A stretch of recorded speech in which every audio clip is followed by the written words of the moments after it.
Hello, and welcome to this week's podcast, The Fate of the World, Election 2024, Part 6. Kamala.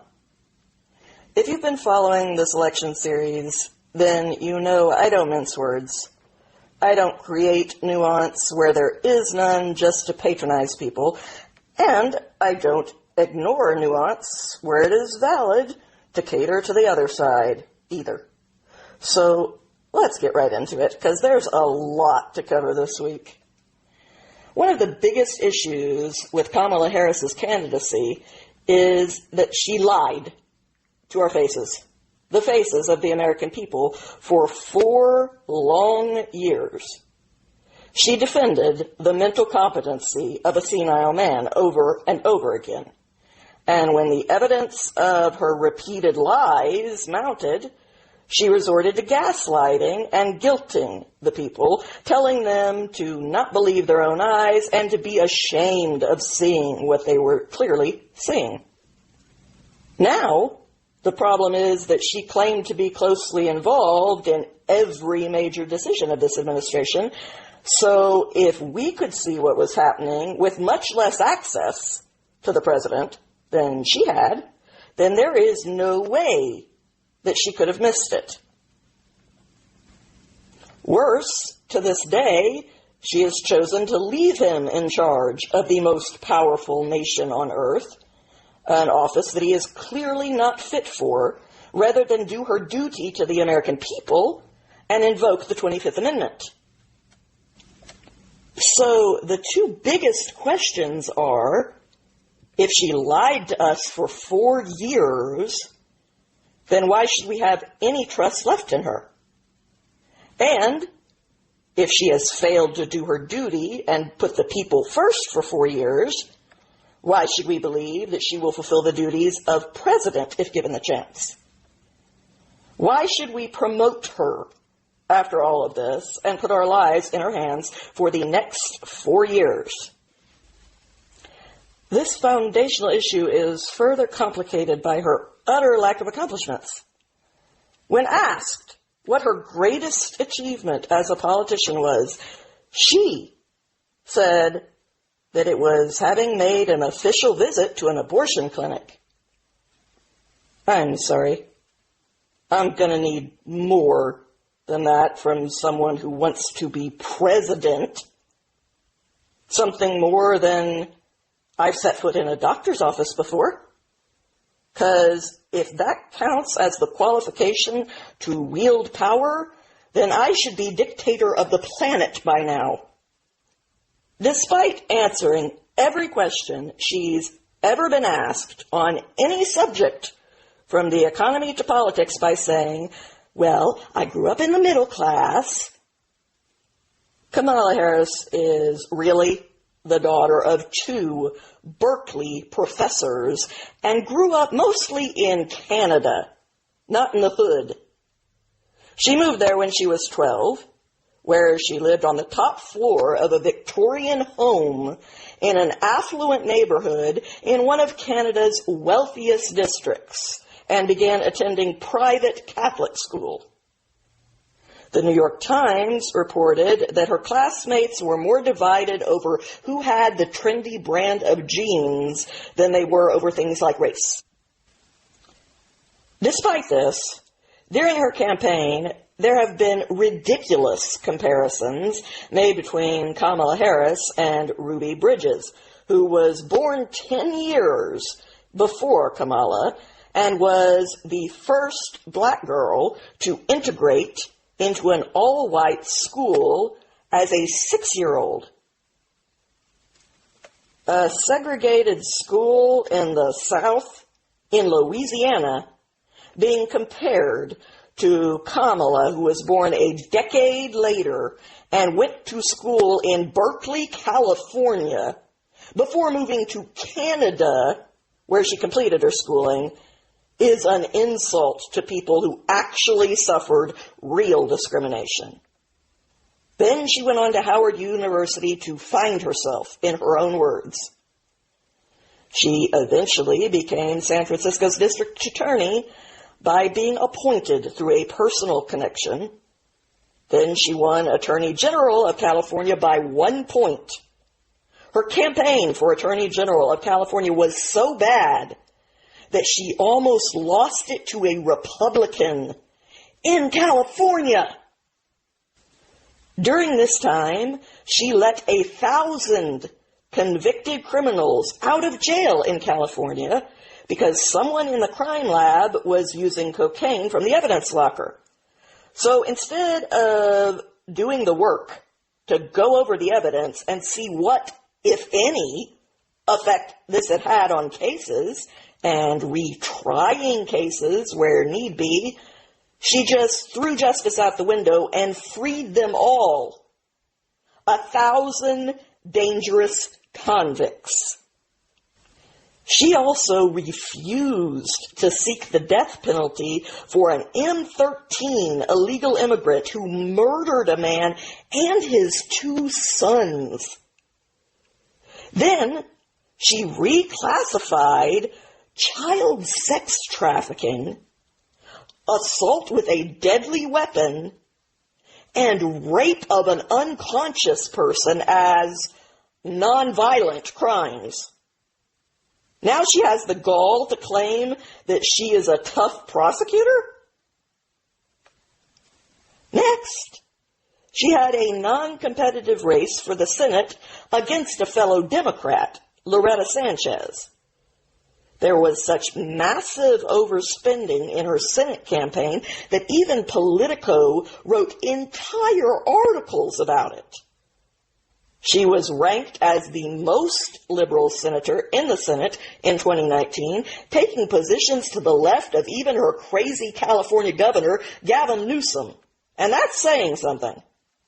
In fact, GovTrack, a nonpartisan organization that gathers information on Congress, named her the most liberal senator in 2019, further left than even Bernie Sanders. Impressive. While the Washington Post gave her a failing grade on Truth when she said that Brett Kavanaugh was suggesting that birth control methods could be considered abortion-inducing drugs, which wasn't true.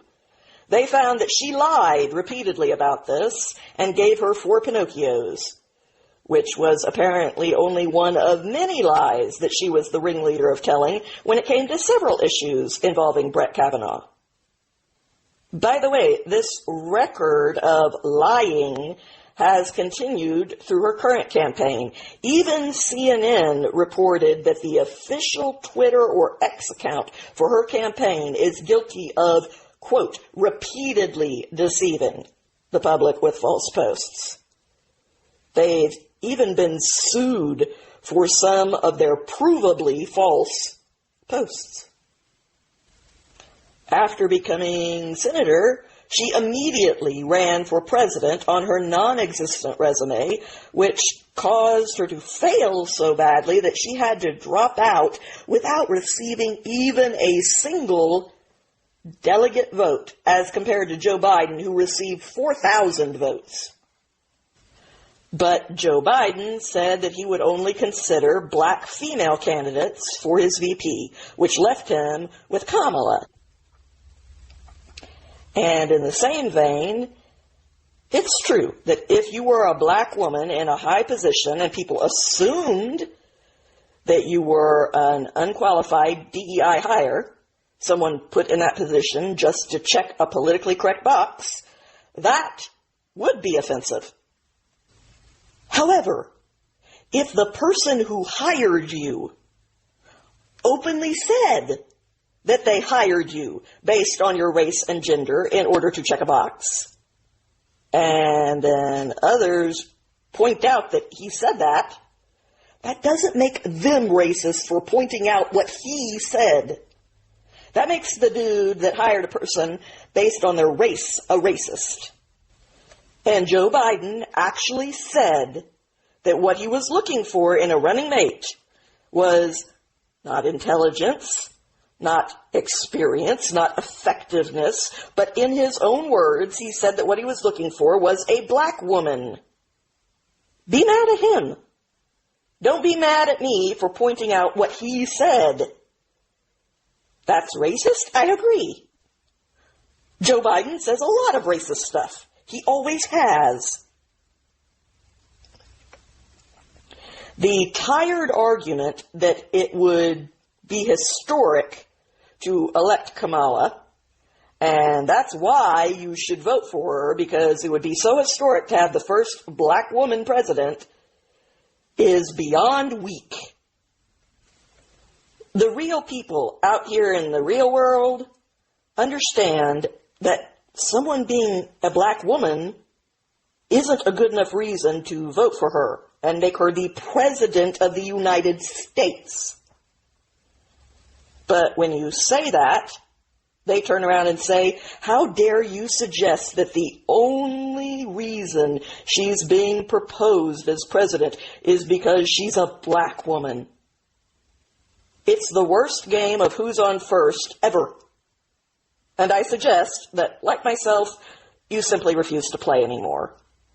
And for those people who are boring all of us with their tedious game, I would point out that there is a difference between convincing people and just making them too tired to answer you back. There is actually a pretty big difference, and it's an important difference when it comes to actually achieving your goals. Even as VP, she failed to do her job in more ways than just her failure to invoke the 25th Amendment. As VP, it is her job to preside over Congress when foreign dignitaries address it. But she boycotted the Prime Minister of Israel's address to Congress because of her own personal feelings on the subject, choosing to attend a sorority party instead. This was an unacceptable dereliction of duty, and her example led to the majority of her party following suit and boycotting as well, rather than doing the jobs that they were elected and paid to do, as though that is even an option. It's not. Not if you want to keep your job. Why should we believe that she is capable of handling foreign affairs with difficult foreign leaders if she can't even sit through a speech from someone that she dislikes? The Biden administration also refused to meet the Prime Minister at the airport, and Kamala is a part of that administration. That is just unprofessional and embarrassing to us as a nation. The embarrassment only grew when far-left terrorist groupies released maggots into the Prime Minister's hotel while he was here. Kind of hard to be proud of a party that behaves like that. I know I'm not. Then, after a suspiciously early debate exposed what even the closed-rank lies of the elites could no longer hide, that the President of the United States was in late-stage cognitive decline, and with a VP having embarrassing approval ratings in the low 30s, without any Democratic processes or primaries being held, Kamala was coronated as the new Democrat nominee. The Wall Street Journal's editorial board said of Kamala's position, mark her down as endorsing the spending blowouts that caused inflation, the Green New Deal, entitlement expansions, and student loan forgiveness. Until she says otherwise, we should also assume that she's in favor of Biden's $5 billion tax increase in 2025 when the Trump tax credits expire. The vice president's 4 years as a senator from California are another window into her worldview. She sponsored a bill to create a $6,000 guaranteed income for families making up to $100,000. Another Harris proposal, a refundable tax credit that would effectively cap rent and utility payments at 30% of income. By the way, this type of rent control has only ever historically produced a rise in the cost of rent. Continuing with their quote, Meanwhile, she co-sponsored the legislation with Bernie Sanders that would pay tuition at four-year public colleges for students from families earning up to $125,000. Also, she co-sponsored Bernie Sanders' Medicare for All legislation, paid for by higher income taxes, end quote. Despite a media campaign on her behalf to convince the American public that she was never the border czar, clips of the very same journalist calling her the border czar and praising Joe Biden's appointment of her to such an important position of power, along with the congressional resolutions referring to her appointment to this position and later condemning her performance as the border czar, all led to a complete failure to retcon anything in the minds of the American people. And the attempt to do so only further demonstrated the contemptuous opinions that the Democratic elites have of the mindless commoners. Here is Joe Biden appointing her border czar.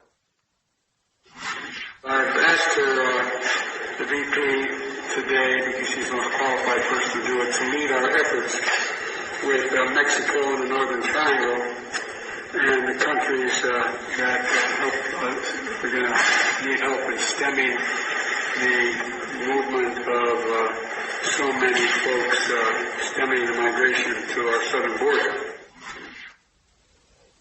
There you go. She was supposed to stem the flow of migrants to our southern border, in Joe Biden's own words.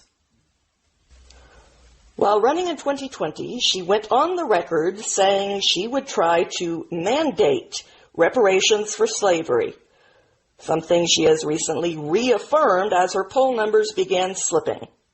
If you want an in-depth argument on why reparations are ridiculous, especially after decades of affirmative action, please listen to my episode entitled Speaking the Hard Truths, Part 3, DEI Must Die.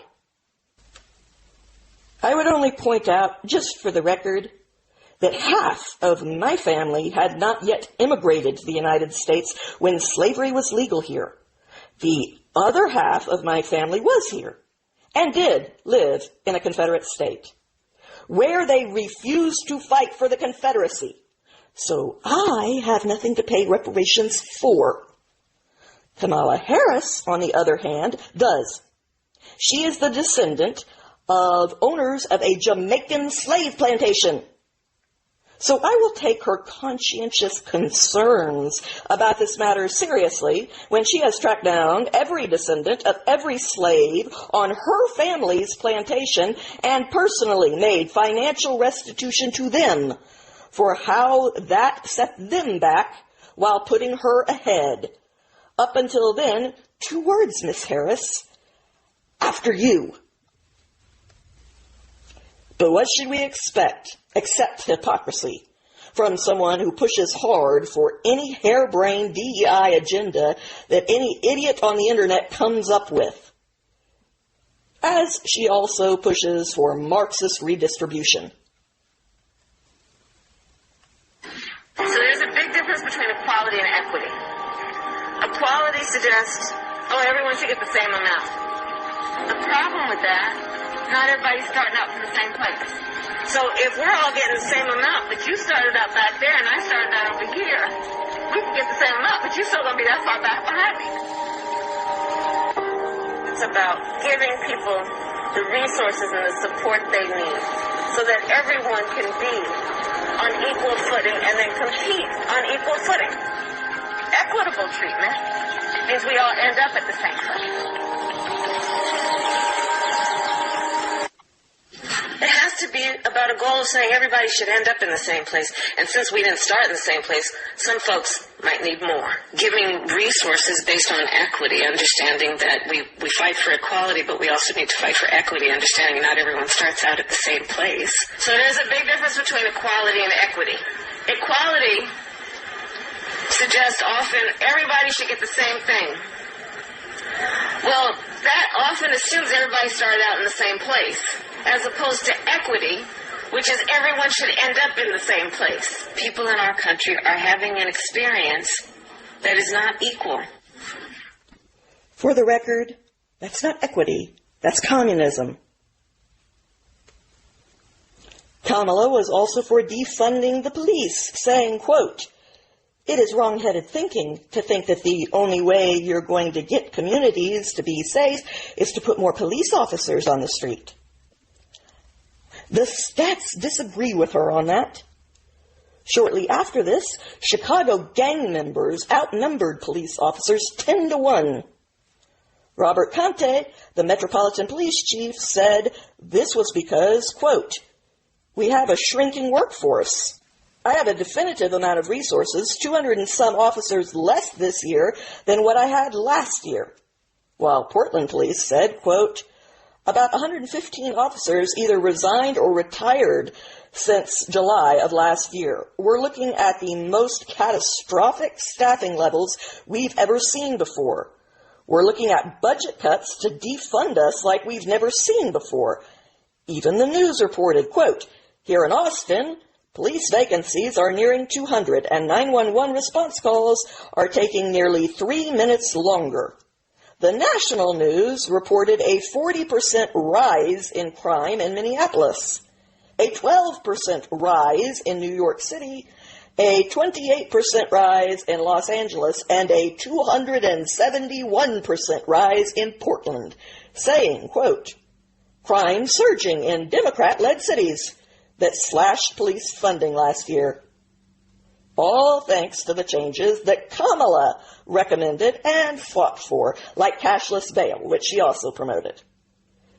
This is completely consistent for a prosecutor who, long before she publicly took these positions, refused to seek the death penalty even for a cop killer. She also refused to prosecute Planned Parenthood for selling the body parts of aborted babies. But she did go after the journalist who broke the story of this horror. Which candidate is the media supposed to be afraid of again? I forget. Here's CNN reporting on her refusing to seek the death penalty for a cop killer. 3 days after Officer Espinosa's death, Harris held a news conference pledging to keep a campaign promise: no death penalty. In San Francisco, it is the will, I believe, of a majority of people that the most severe crimes be met with the most severe consequences, and that life without possibility of parole is a severe consequence. I would just point out that she just said most of the voters wanted the most severe consequence, and she gave him a severe consequence, which is not the same thing. Why aren't you doing what you're supposed to do in a democracy, which is what the majority of the people want, Miss Harris? In 2018, she compared ICE to the KKK, saying, quote, "Are you aware of the perception of many about how the power and the discretion at ICE is being used to enforce the laws? And do you see any parallels?" In her previous positions, Kamala also fought against a federal law to end sanctuary cities, which need to be ended because they are illegal and draining our society on behalf of their ideologies. But on the flip side, she championed our failure of an education system, praising Randi Weingarten and saying that she should have a heavy role in American policies. No, hun, she should be fired. Randy, thank you for your friendship, your long-standing friendship. As we all know, Randy is a force, and she has been an incredible friend and an advisor to the President and me. And I want to thank you on behalf of the President and me and our country for all that you are. No, she's a disaster. As a prosecutor during her unsuccessful run for the presidency, during the MSNBC debate in 2019, she was asked whether the crime of immigrating illegally should be treated as a non-crime and decriminalized. She agreed that crossing our border illegally, without documentation or our permission, should be decriminalized. You're for decriminalizing border crossings. You're one of the people raising hands at the debate. Do you agree with AOC that we should get rid of DHS altogether? That is not correct. I'm not in favor of decriminalizing or not having consequence for it. We have to keep, let me just be very clear. We have to have a secure border, but I am in favor of saying that we're not going to treat people who are undocumented across the border as criminals. That's correct. That is correct. Okay, so you don't want to decriminalize border crossings. You just want to make sure that people who cross the border illegally aren't treated as though they committed a crime. That is decriminalizing border crossings. I swear this woman has no idea what the words coming out of her mouth even mean. Also in 2019, she said that private health insurance needed to be banned, leaving people with only the option of government insurance. Here's that clip. I believe the solution, and I'm actually feel very strongly about this, is that we need to have Medicare for all. That's just the bottom line.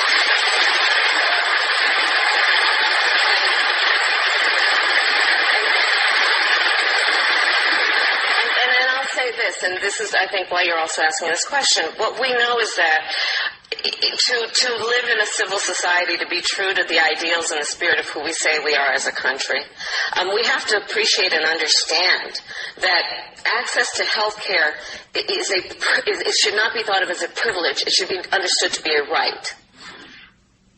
When asked, so for people out there who like their private insurance, they don't get to keep it, she replied, quote, "Listen, the idea is that everyone gets access to medical care, and you don't have to go through the process of going through an insurance company, having them give you approval, going through the paperwork, all of the delay that may require. Who of us has not had that situation where you got to wait for approval and the doctor says, well, I don't know if your insurance company is going to cover this. Let's eliminate all of that. Let's move on." As someone who has a lot of experience with the medical system and with insurance companies, I would direct her to look at the problems that the very system that she recommends has created for people like me in Canada. Moving on to the truly ludicrous. In 2019, she also fought for those who had committed crimes that led to them being sentenced to death row to receive free, taxpayer-funded trans surgery in California while they waited for their execution. She defended this, saying, quote, "They were standing in the way of surgery." Yeah, cosmetic surgery. Continuing with her quote, "And there was a specific case, and when I learned about the case, I worked behind the scenes to make sure that not only that transgender woman got the services she was deserving. So it was not only about that case. I made sure that they changed the policy in the state of California so that every transgender inmate in the prison system would have access to the medical care that they desired and need." For the record, by the stats, most trans people who end up in prison, that's not trans people, but trans people who end up in prison, are there for sex-related crimes. So that means that they are there in the first place because they sexually assaulted someone. But while predators wait for the execution that they rightly deserve, Kamala will ensure that they get a free boob job paid for by you so that they can have some fun with themselves while they wait. Sound good? A recent example of this elitist BS would be the New York Post story, quote, "Yacht killer inmate got taxpayer-funded sex change with Kamala Harris's blessing." A transgender woman convicted of killing a couple to try to get money for her sex change ended up having the procedure covered by California taxpayers, thanks to radical policies backed by VP Kamala Harris. This man, unlike the Post, I am under no obligation to respect the preferred pronouns of a subhuman murderer with a fetish. I saw Silence of the Lambs. I have a pretty good idea of exactly the kind of human garbage we're dealing with when it comes to this monster. It's time for a few reality checks, so buckle up. This man was sentenced to death, which was reduced to life without parole for the murder of Thomas Hawks and his wife Jackie in 2004. He forced them to turn over their bank account information so that he could pay for his trans surgery, and then he tied them both to the yacht's anchor and threw them overboard. But happily for him, he's gotten what he wanted, and all at your expense. I don't think we owe scum like that a dime apart from what it costs to execute him. Kamala's bad ideas also include entirely banning fracking in 2019. There's no question I'm in favor of banning fracking. So, yeah, and starting with what we can do on day one around public lands, right? And then there has to be legislation. But yes, and this is something I've taken on in California. I have a history of working on this issue. And to your point, we have to just acknowledge that the residual impact of fracking is enormous in terms of the impact on the health and safety of communities. Moving right along. In 2019, she also wanted to ban plastic straws, which is one of the only stands that she has not reversed herself on via proxies since becoming the nominee. And for the record, I agree that people who say that you shouldn't have the same opinions at 50 that you did at 16, that would indicate that you haven't grown or learned anything for decades, are right. But when you change your mind about something, you should be able to say what was wrong about your previous idea and what information caused you to change your mind. Without that, you are either mindlessly flip-flopping or you are lying to me for political gain. And I don't like either of those possibilities. When asked, quote, "Do you ban plastic straws?" she told CNN, quote, "I think we should, yes. I mean, look, I'm going to be honest. It's really difficult to drink out of a paper straw. Like, if you don't gulp it down immediately, it starts to bend." Then she dissolved into grating cackles.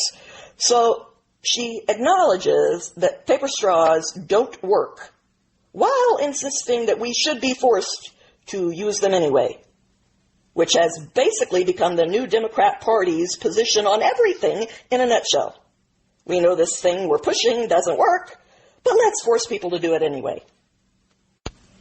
In 2021, as VP, she bragged about being the last person in the room with Biden making decisions about the withdrawal from Afghanistan. "Were you the last person in the room?" asked CNN. "Yes," she answered. "And you feel comfortable?" they pushed. "I do," she answered. 13 service members were killed in that withdrawal. Millions of dollars of equipment was left behind. Thousands of people who had worked with us were abandoned to the Taliban's tender mercies. Women were forced back into burqas and basements, forbidden to show even their eyes. Little girls were taken out of school and forced into arranged marriages. All her decision, and one that she's comfortable with, in her own words. In 2021, after she was put in charge of the border as the border czar by Joe Biden, she was asked if she had ever been to the border by NBC.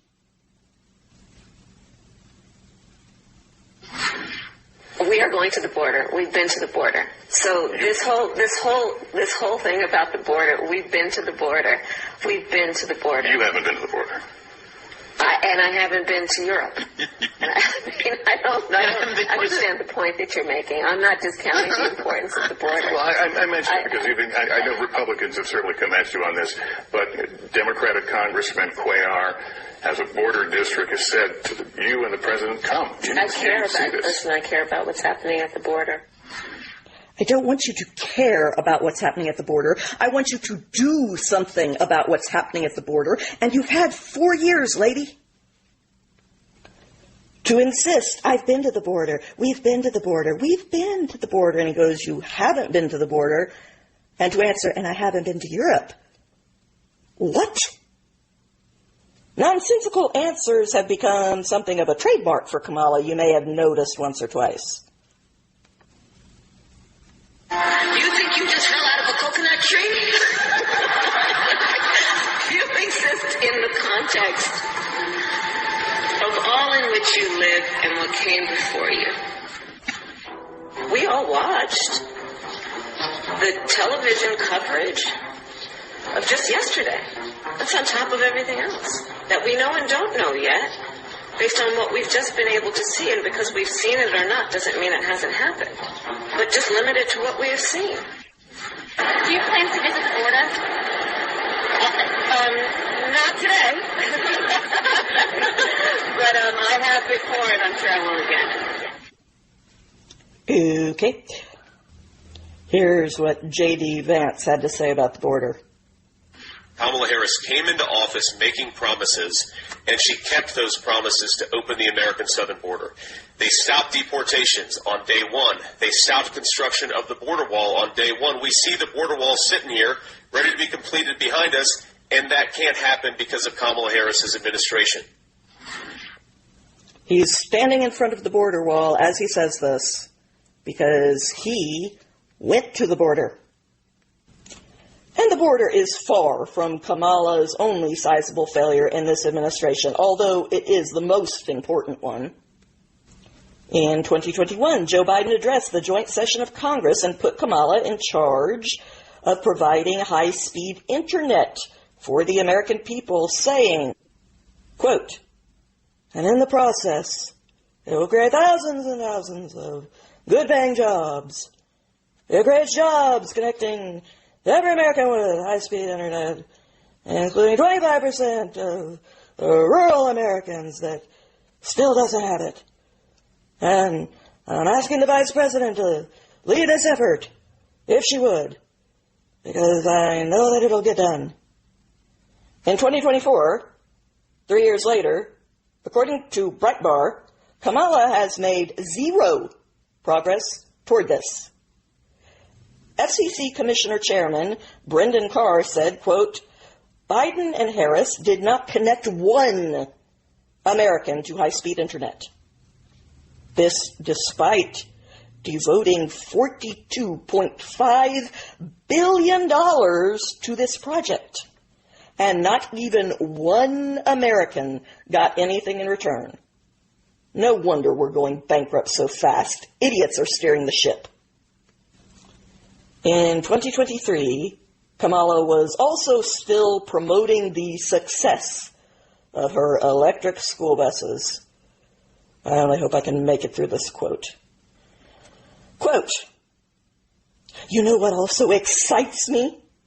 Among the many things I'm excited about electric school buses, I love electric school buses. I just love them for so many reasons. Maybe because I went to school on a school bus. Raise your hand if you went to school on a school bus, right? This was right after Joe Biden put her in charge of the government's $1 billion investment in electric school buses. How many school buses did $1 billion buy, you might ask? According to the Washington Free Beacon, Harris used the $1 billion in 389 school districts in all 50 states to get about 2,400 school buses. But only 27 of those 389 districts actually proved to the EPA that they had received any buses.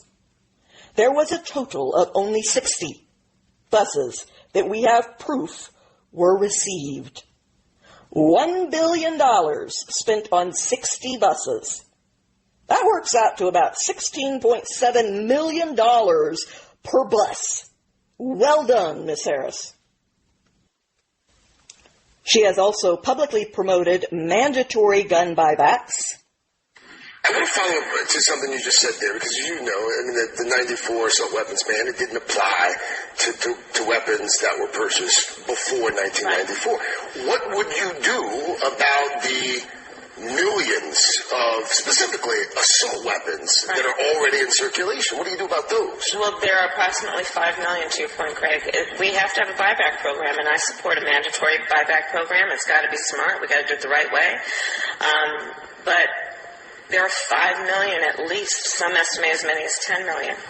And we're going to have smart public policy that's about taking those off the streets, but doing it in the right way. Mandatory being the key word there, people. She also wants to decriminalize, quote-unquote, sex work as of 2019. Do you think that sex work ought to be decriminalized? I think so. I do. I think that we have to understand, though, that it is not as simple as that. But when you're talking about consenting adults, I think that, yes, we should really consider that we can't criminalize consensual behavior. And she has said on the record that taxpayers should not only pay for the trans surgeries of rapists and murderers in prison, we should also pay for the trans surgeries of detained illegal migrants, people we don't want here, and who broke into our country to even be on our soil to complain about the surgeries you owe them.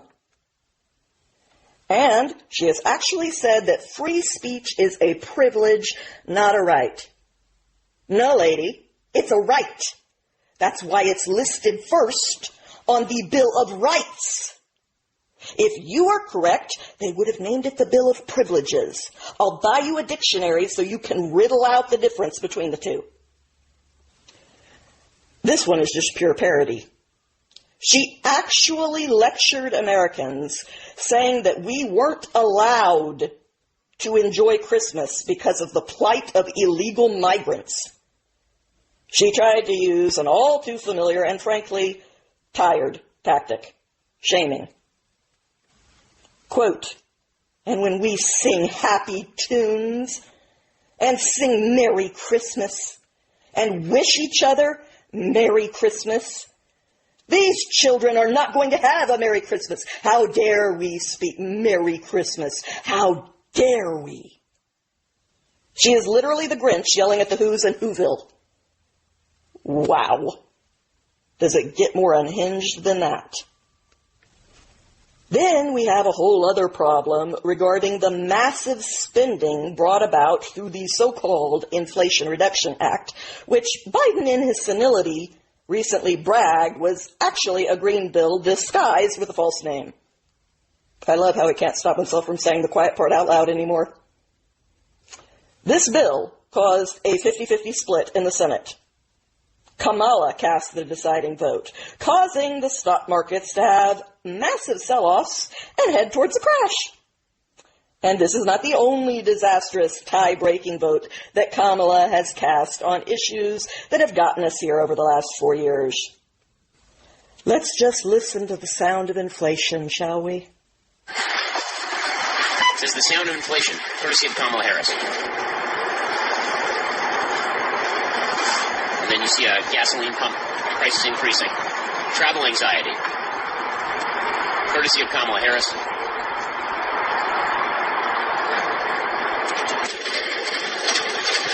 And here you have, again, somebody pumping gas. This is the sound of inflation,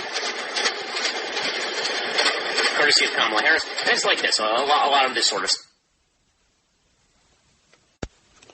Moving right along, in foreign affairs, Kamala said she would consider an arms embargo of weaponry to Israel, which would leave them to be exterminated by Iran's terror groups that have been ruthlessly attacking them and who started this war, as they have the 5 wars before this, and that's just in this century. And if Israel actually had to face the threat of really being exterminated because we denied them weaponry for the people who can follow thoughts through to their conclusions, that would force Israel to unleash their superior air force, and possibly even their nukes, in order to save the lives of their children from said extermination. Sound good to you, Hamas groupies out there in Dearborn? Because that sounds kind of bad to me. If stupid politicians bring about an extermination of someone, my money is it won't be Israel. But go ahead and play chicken if you're that brain dead. I vote for not causing a nuclear war. How about that for the sane people out there? Senators Tom Cotton and Mitch McConnell sent a letter to this administration on September 25th confronting them about delaying aid to Israel at a time when they have been forced to step up their eradication of Hezbollah in defense of their own citizens, which, again, for the record, Hezbollah has been shelling Israel daily and often killing civilians, including Arab children, since October the 8th. As in, they've been shelling Israel for nearly a year before being stopped. 3 vital things in particular are being withheld according to this letter. 1, Mk-84 bombs, which are necessary to reach the deep terror tunnels where Hamas's little remaining infrastructure lies, along with that outhouse of humanity, Yahya Sinwar, the end of all of which would enable this to all finally be brought to an end. And thankfully, since recording this, that little baby-killing, gang-raping coward popped his head out of his Frady hole and Israel blew it the bleep off. Good riddance. 2, Apache helicopters, and worst of all, 3, Caterpillar D9 tractors, which are used to clear IEDs by the IDF so that more innocent civilians, the targets of choice for terrorists, are not killed. And neither are IDF troops trying to restore some stability to the region, which the UN promised to supervise, but has only turned over completely to the radical terrorists they were supposed to babysit. They've even helped the terrorists indoctrinate the next generation through the openly genocidal anti-Semitic UN program known as UNRWA, which needs to be erased, not unlike the UN, as those who have actually been paying attention have known for years now. And everyone else is quickly figuring out. And to top everything off, this administration is apparently making threats to withdraw even more aid from Israel if they retaliate too harshly against Iran for their most recent attack before the election, because that could make the current administration look bad and possibly lose. This is the same kind of election interference that they impeached Trump for when it came to Ukraine. Threatening to withhold aid in order to influence people's opinion during an election. And using Zelensky to campaign for them in Pennsylvania while he's seeking aid is an equally inappropriate use of foreign interference in our elections. Iran, in the meantime, clearly wants a Kamala presidency, which alone is enough for me to vote the other way. A sentiment that is only heightened by the fact that they are openly discussing assassinating the other candidate, Trump. And I don't have to like Trump to say that you, Iran, have no right to interfere in our elections and to try to shoot one of the candidates that I have the option of voting for and to give you my biggest middle finger. Anti-Semitism continues to spread like rot through the Democratic Party with minimal opposition. Practically non-existent opposition.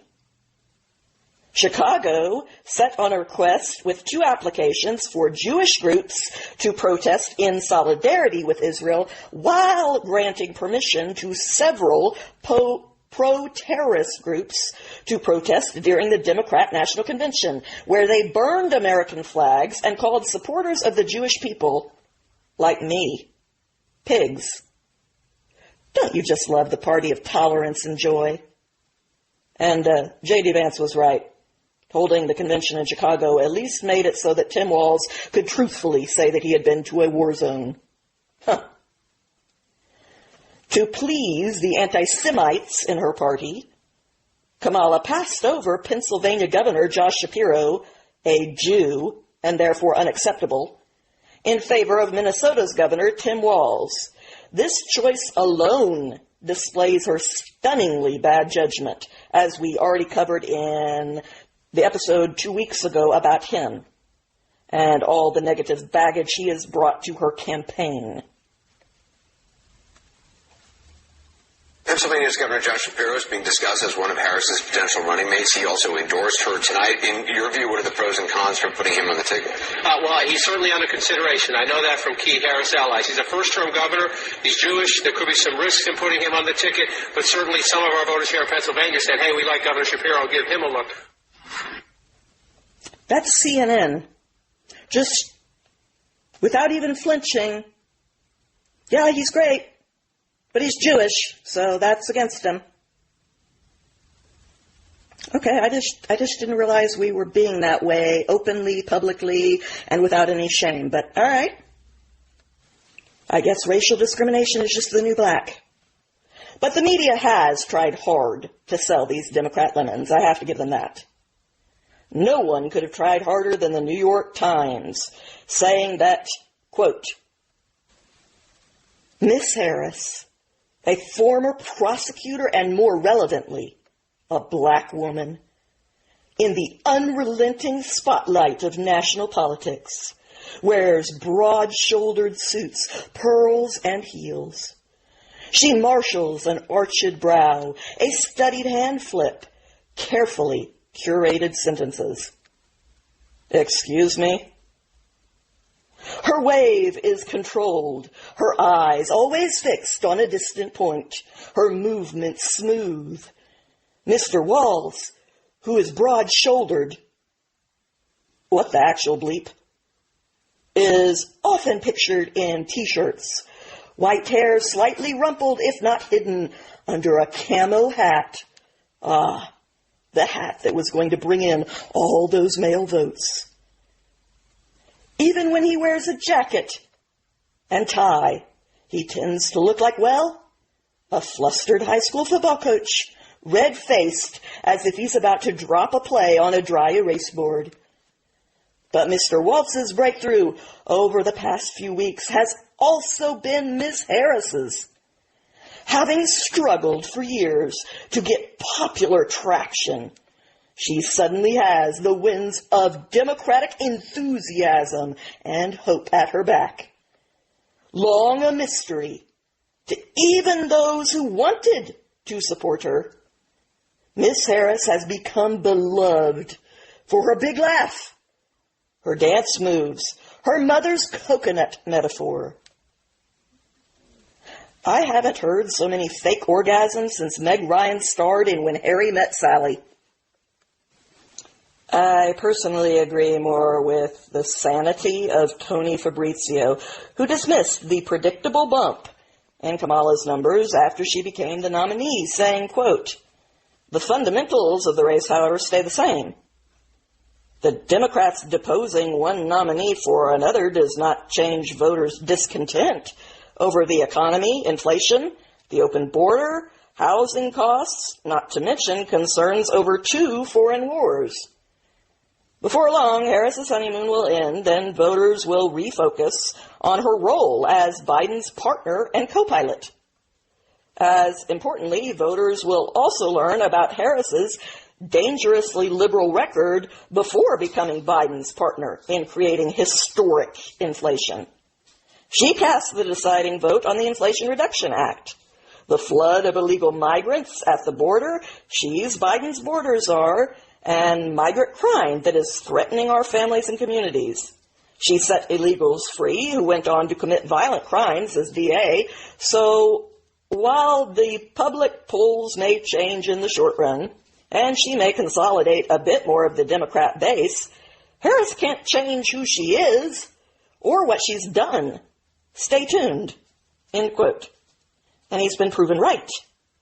The majority of the American people haven't been fooled.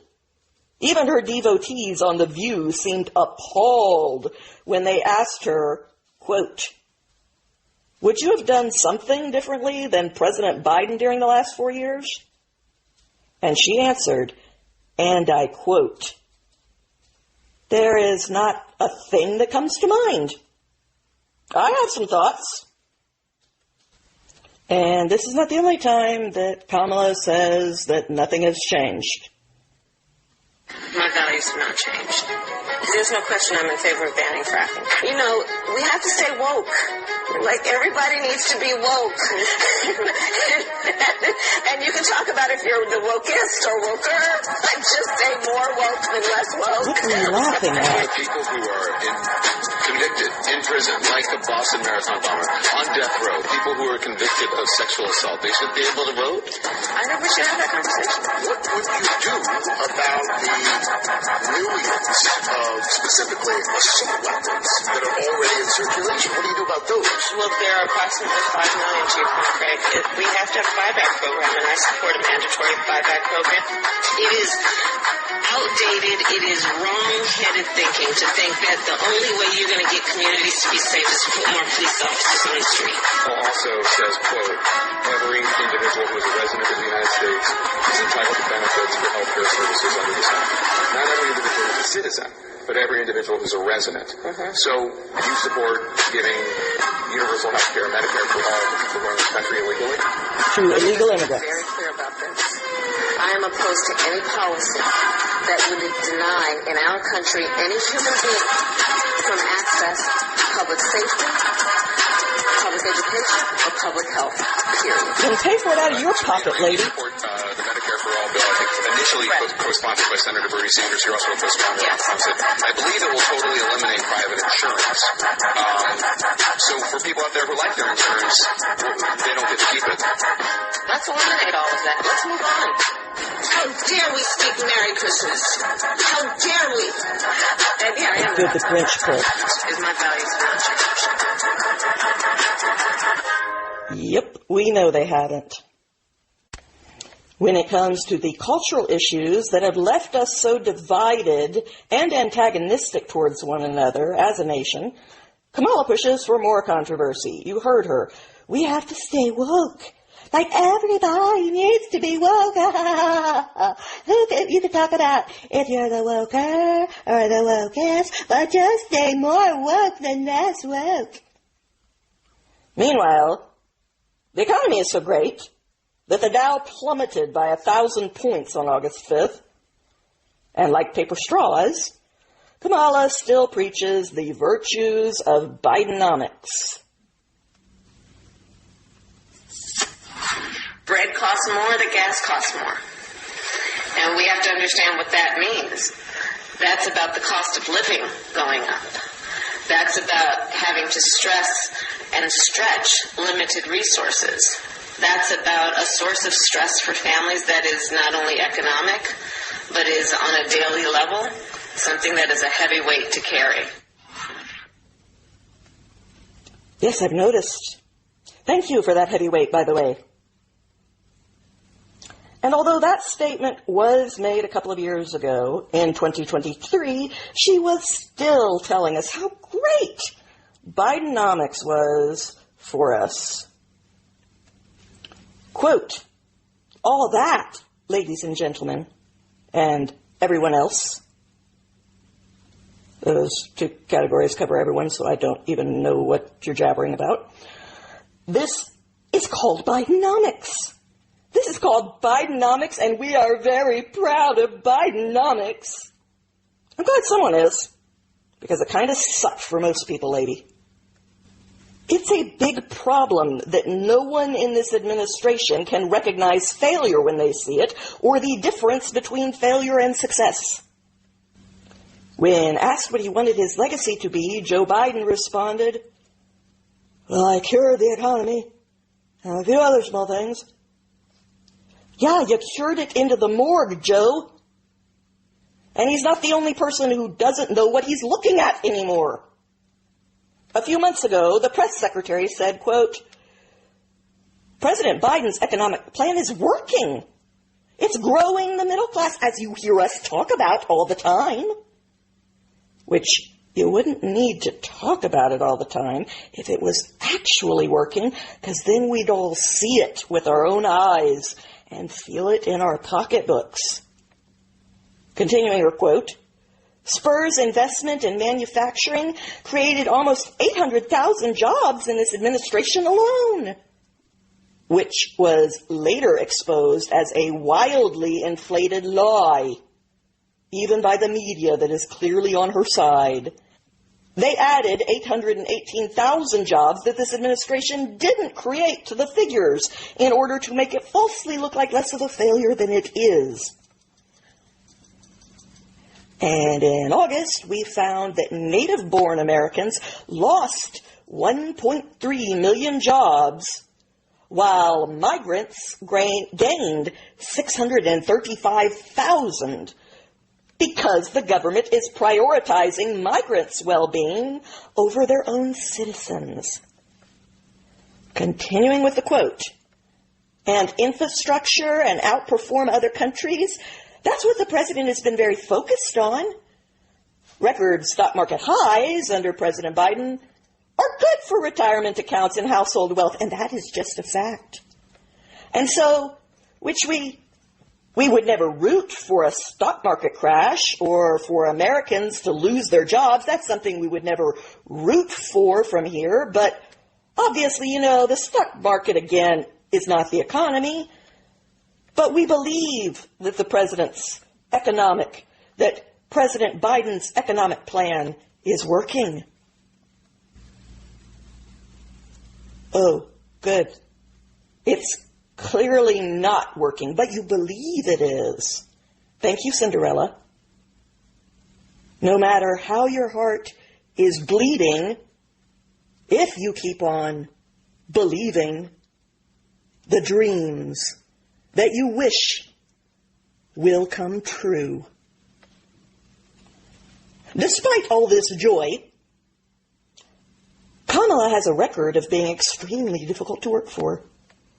Every time she takes on a new position, she starts out with large numbers of people eager and enthusiastic about working for her, but they all end up quitting. I've never seen a record like hers when it comes to this many people giving up. Of the 47 staffers working for her in 2021, only 5 remained by the time she became the nominee. Compared to Obama, still having 17 out of the 38 staffers he started with over a similar time period. He started with 10 fewer people and still kept over 3 times more of them than she did. Some have even reported that she spends most of her time in the White House alone, playing solitaire on a computer as a result. The employees working under her as vice president had a 93% turnover rate, meaning 93% of the people who were so enthusiastic that they wanted to work for her gave up and quit, including the press secretary, Miss Cinderella. She is so unbearably awkward with people that in April of 2022, she was supposed to be the guest at a D.C. dinner at David Bradley's home at an event he hosted for Washington journalists and newsmakers. And her staff actually had to hold a mock dinner beforehand for her to rehearse. The staffers all played roles at this mock dinner, playing the guests that would be at the real thing. They even debated about whether to include wine at the mock event so that Harris could practice with a glass or two in her. Have you ever prepared for an important business dinner by having your friends pretend to eat with you? so that you can rehearse being a normal human being? And this is the person some would put in charge of world affairs to charm or hold their own against other skilled world leaders? In an attempt to appear like her policies had some substance they could actually sell, Kamala tried to steal Trump's no tax on tip pledge. And now even claims to support the border wall, which she called racist during the last election. Then she made a bunch of crazy economic proposals. She proposed a federal ban on price gouging. First of all, price controls never work. In fact, they drive the prices higher. We know this because it's been tried repeatedly. Price controls in the Soviet Union, Cuba, and Venezuela all led to scarcity. People rush to buy the now cheap item. Then people don't want to produce the item because there's no profit in it. This causes shortages, which leads to an outbreak in black markets, who charge way more than 2% in profits. Yes, the facts are that there is a 2% profit margin on groceries. The prices aren't high because of greed or price gouging. They're high because of inflation.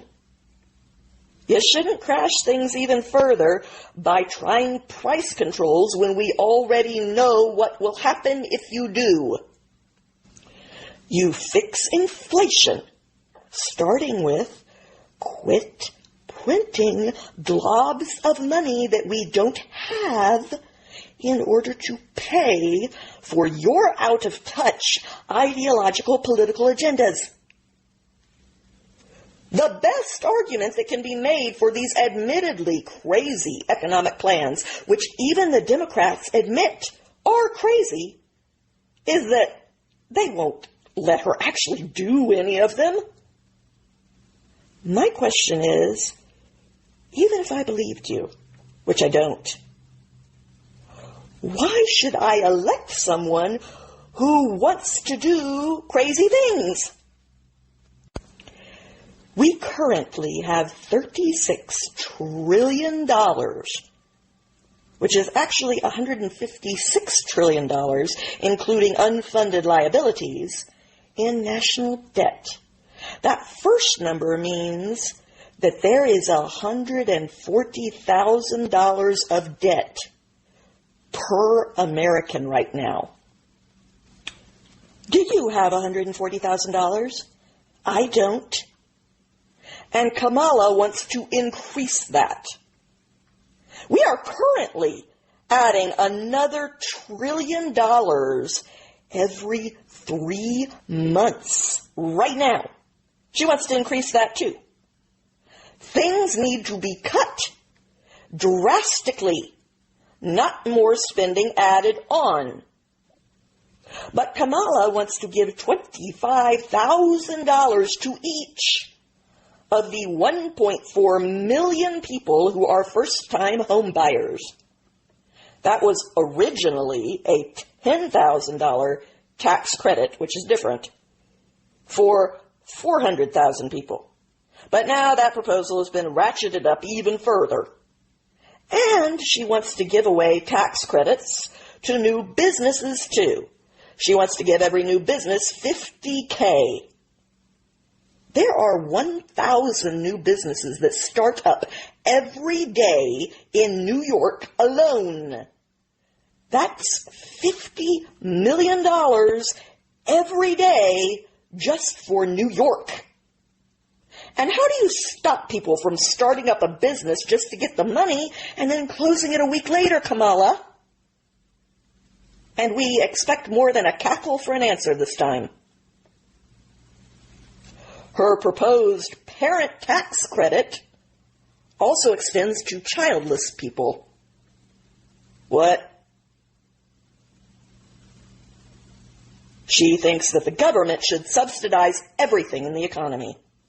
Not only can we no longer afford it, but free markets thrive better when ideas or businesses or college degrees, for that matter, that are useful enough to survive do, and you allow the inferior ones to die rather than prop them up with our tax dollars. It is not our job to subsidize bad businesses or useless college degrees. Then there are her recent promises for giveaways to the black community in order to try to buy their votes. Are you for sale?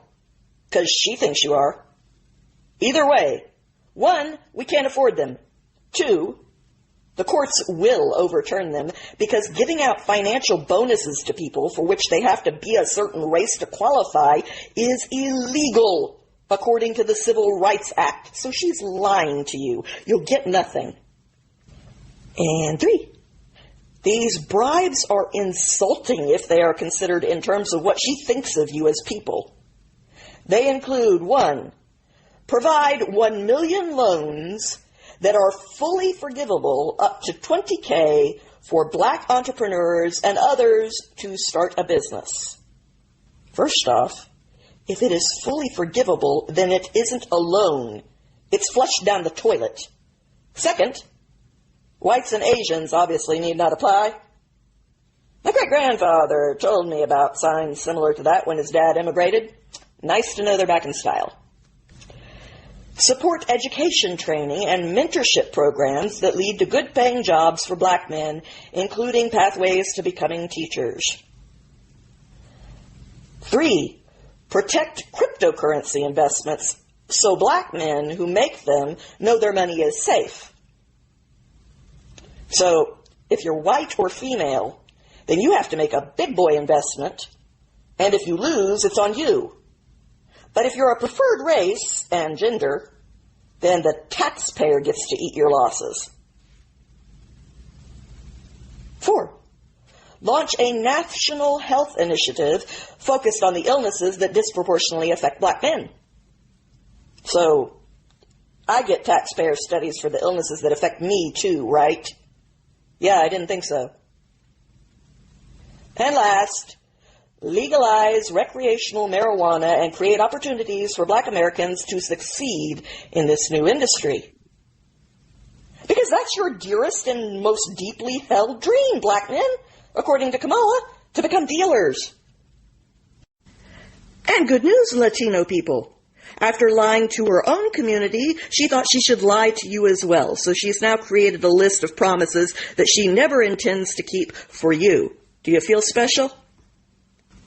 Equal opportunity liars. Her promises for more spending also include universal daycare for 4-year-olds for less than $10 a day per child, which will cost the taxpayers trillions of dollars to pay the difference. She also wants America's first national paid family and medical leave program. Then there are plans for what amounts to universal basic income. She also wants to double the funding to repair and expand public transportation. She plans to spend more on environmental justice, whatever that is, and climate change, which I at least understand that one, and more. I'm going to make this simple. We don't have it, people. I don't know how to say it any more clearly than that. We don't have this kind of money. No one on earth does. Elon does not have this kind of money. We need to cut a lot, not spend even more, or we are done. There won't be any programs for anyone. We will be broke. That is what is known as a fact, boys and girls. Kamala has also endorsed the tax proposals put forward in the last budget proposal by Joe Biden, which include a 28% corporate tax. This will mean taking huge chunks of profit from businesses, which they will compensate for by firing a lot of people or by drastically cutting their salaries. Or the business will have to raise the prices of the goods they provide, which means inflation will get worse and everyone suffers. It won't just be the employees who are directly affected. So a lot of people will be hurting one way or another.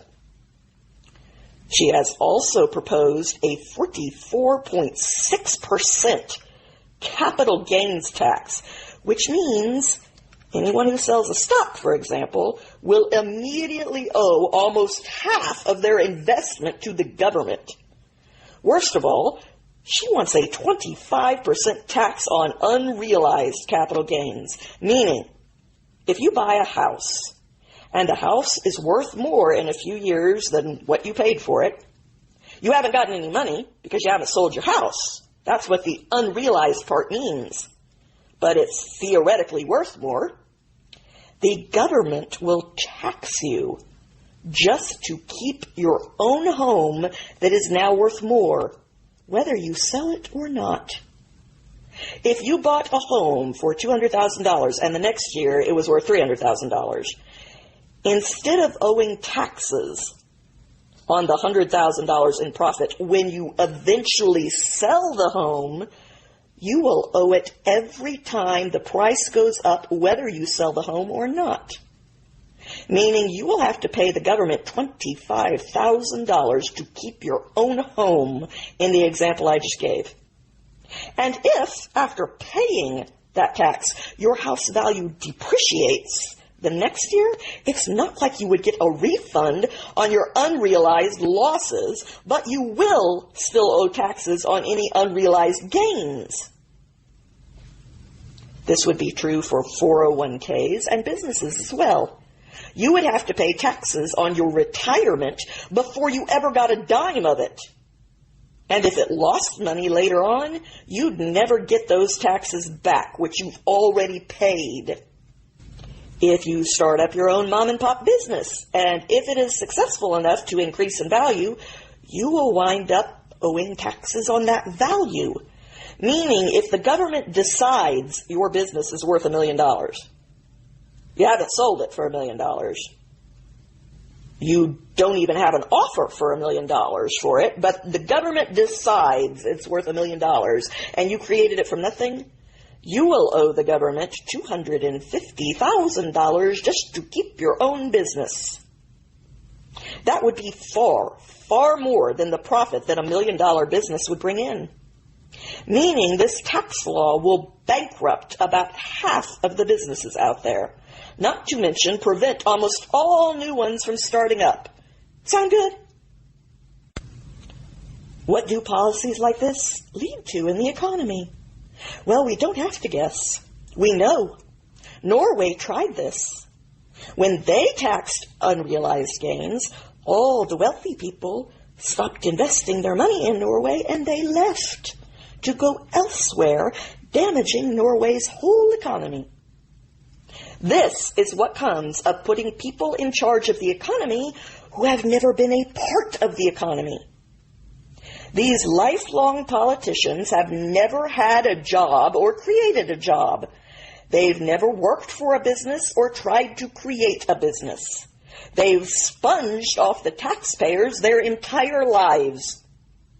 That's why the economy always craters under people like this, as it has. Politics was never meant to be a career in America.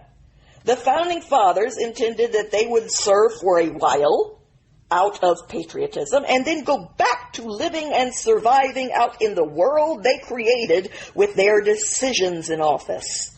You weren't supposed to be able to live outside of it and above it with no skin in the game, consequence-free for a lifetime. That was never the plan. Barack Obama, for example, his first job was as a community organizer, whatever that is. And all his jobs since then have been in politics, funded by taxpayers, not in business. His wife worked very briefly at a law firm, then got a job at the University of Chicago with her husband's influence. She has had a secondary career as the wife of a politician ever since then. Neither of them have ever worked a real job in a real for-profit business, and they currently own 3 homes from what they made off of the taxpayers. And they have $100 million in the bank with multi-million-dollar trust funds for each of their kids. Chuck Schumer, the Senate Majority Leader, has never held a job in the private sphere. He presided over the installment of the embarrassing Squad to Congress and over easing restrictions on Iran, which led directly to October 7th and the death of 1,400 innocent civilians, which in turn led to the death of thousands of Palestinians. Nancy Pelosi's husband was very wealthy, but she has never run a business either, and she's been in politics since what, Prohibition? Bernie Sanders has lived off the taxpayers for his entire career. This is a person so lazy that he was actually kicked out of a commune for being a leech and not doing his share of the work, during which time he was also a deadbeat dad, which is why he's a proponent of socialism, which is the only system under which someone like him can thrive. He loves these systems so much that he even honeymooned in the USSR. And this is the genius that the Democrats look to for economic policy. That's exactly why we're here, people.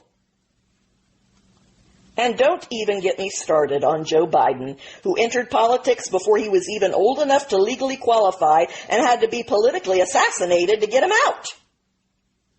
Kamala Harris has had taxpayer jobs since she left law school. She's never run so much as a popsicle stand, which is why she's dumb enough to endorse policies that will be as disastrous as these would be.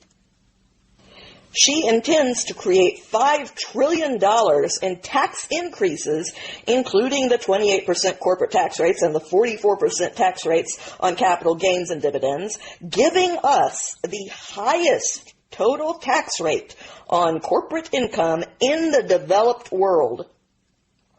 Do that, and they will all go elsewhere, and our economy will crash. The government has more income than it has ever had before in all of history, and the debt is still growing. This is not an income problem, people. It's a spending problem. They have plenty of income. Increasing the entitlement benefits, as Kamala plans to do, for child care and paid leave and first-time home buyers, etc., doesn't actually fix anything. First of all, the market always adjusts for that. If you give people $25,000 for down payments on their homes, the market compensates for that by raising the prices of homes by $25,000 for everyone else. You did nothing except make inflation worse by flooding the market with more money. Second, even things like paying for child care does not actually lessen poverty. You can cut a check to people who are struggling, and that helps them for the next 5 minutes. But if you are not creating the economic environment where they can eventually begin to thrive on their own, you fixed nothing. It's the whole give a man to fish and he eats for a day, teach a man to fish and he eats for a lifetime principle. Putting money into making the economy healthy will help people more than cutting them a temporary check will. And reducing our national debt rather than spending even more and increasing it will definitely provide our children with a healthier economy to thrive in when they enter the workforce. But Kamala apparently doesn't understand any thought more complicated than, I give you money, you give me votes, yes?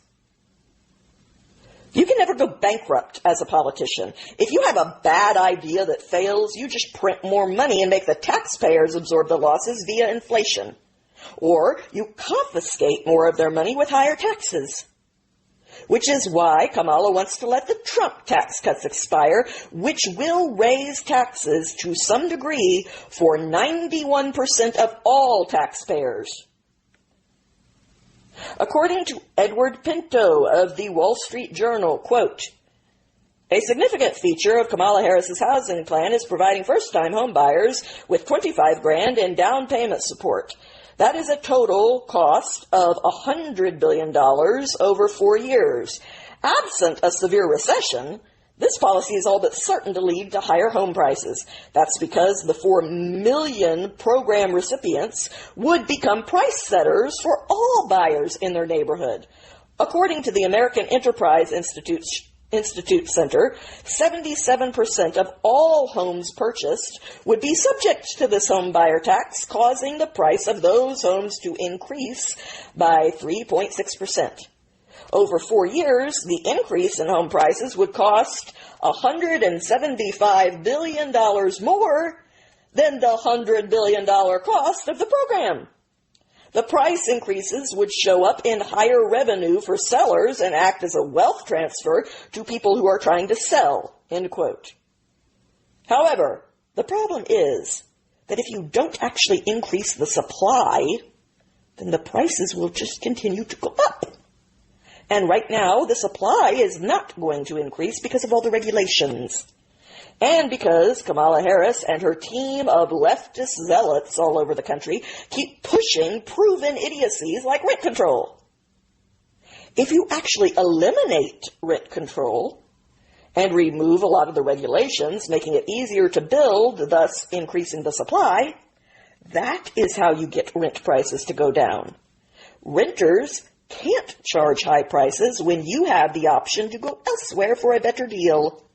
We know this works because Javier Milei, who is a skilled economist, has done this in Argentina. He has scrapped rent control, and now the real estate market is doing amazing. The Wall Street Journal said, quote, "For years, Argentina has passed one of the world's strictest rent control laws. Now the country's new president, Javier Milei, has scrapped the rental laws along with most government price controls, and a fiscal experiment that he is conducting to revive South America's second biggest economy. The result? The Argentine capital is undergoing a rental market boom.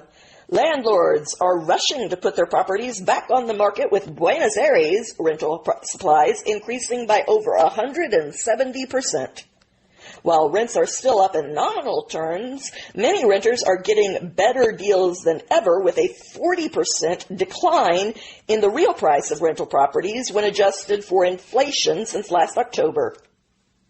So it's working. Democrats couldn't create a healthy economy with a gun to their head because none of them have ever run a real business in their life. So do you want more money in your pockets? Or do you want more money out of them to pay for their programs that don't work? That is the question. Free markets work. Price controls don't. Historically, they even make things worse. By a lot. But Democrats no longer care about results, just about the ideologies that they want to be true.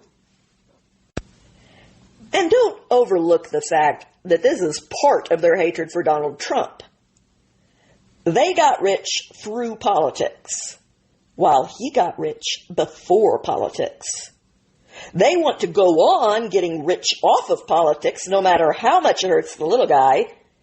And he wants to run the government like a legit business instead of a mafia, no matter how much it will hurt them.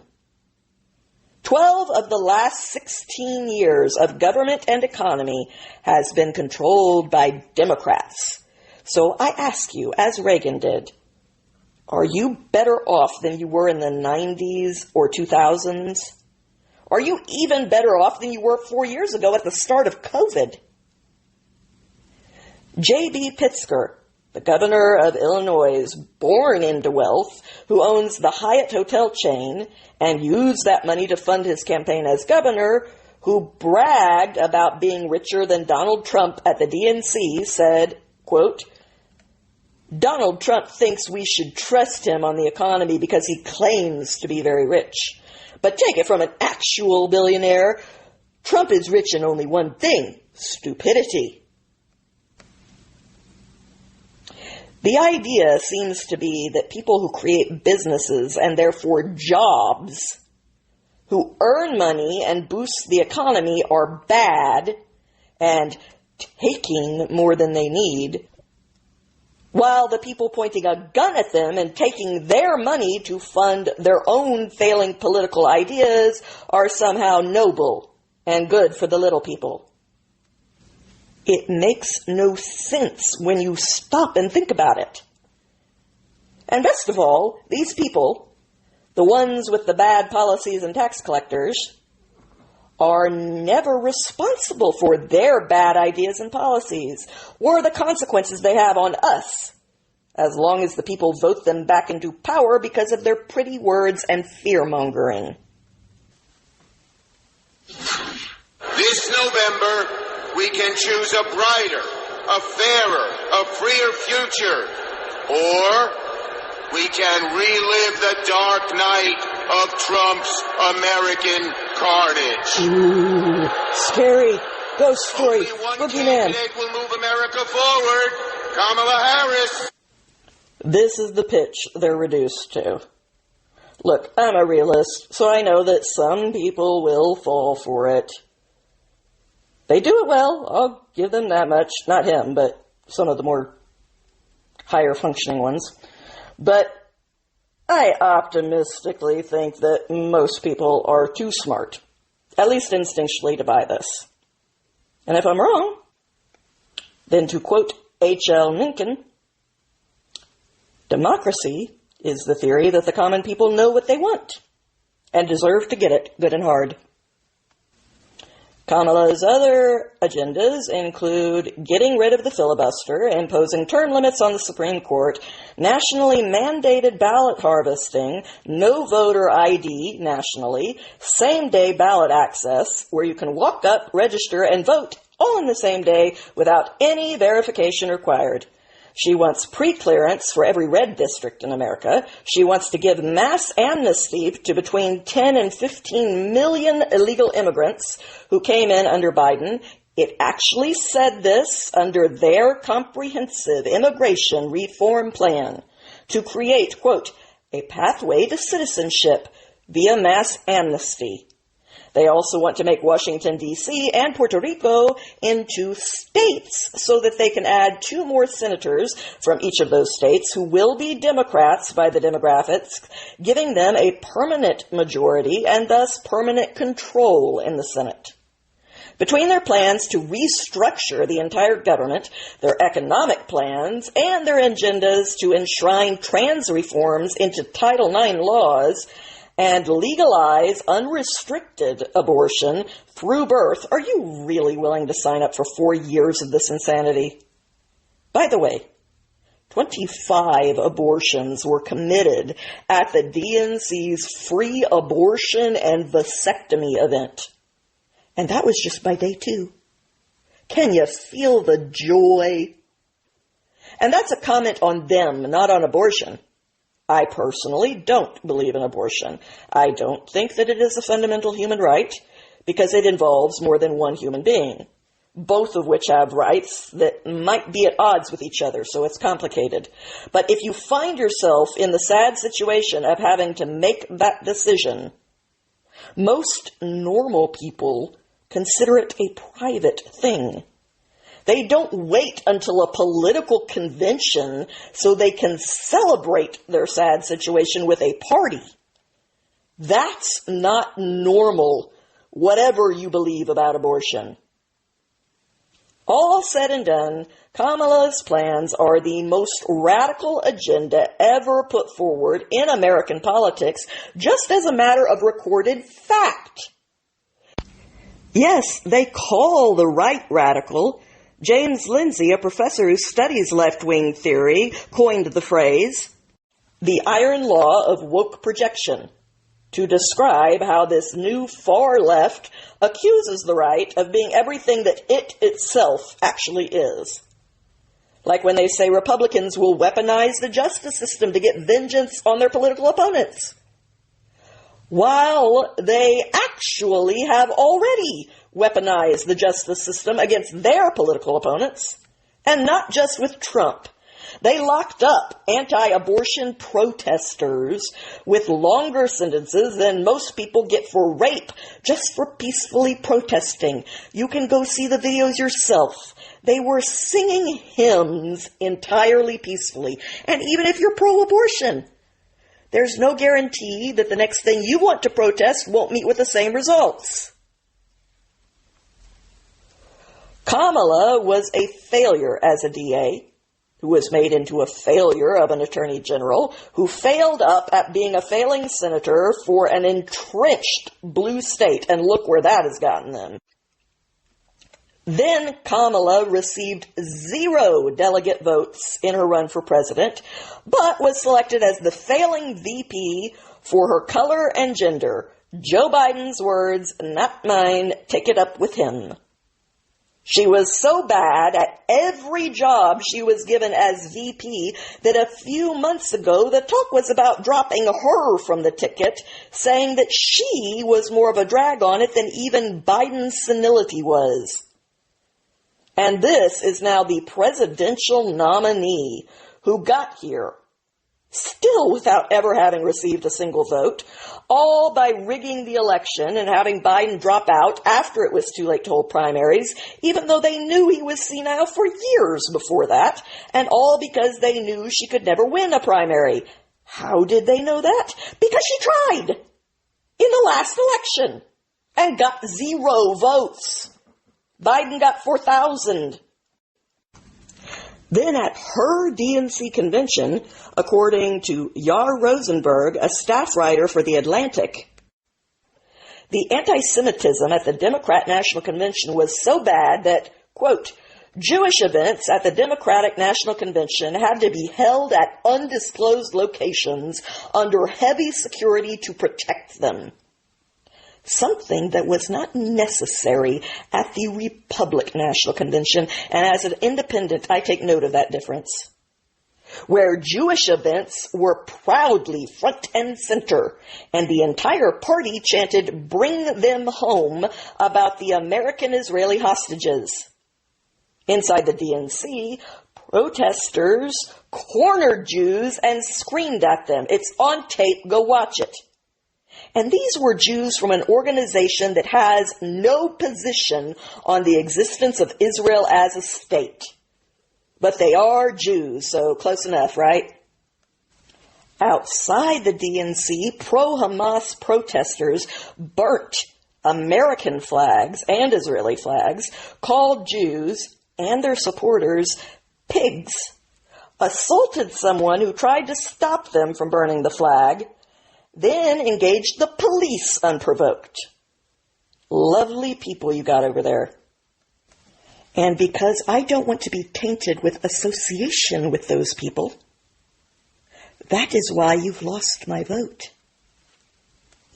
And don't even try to pretend that Doug Inhofe, Kamala Harris's husband, is Jewish.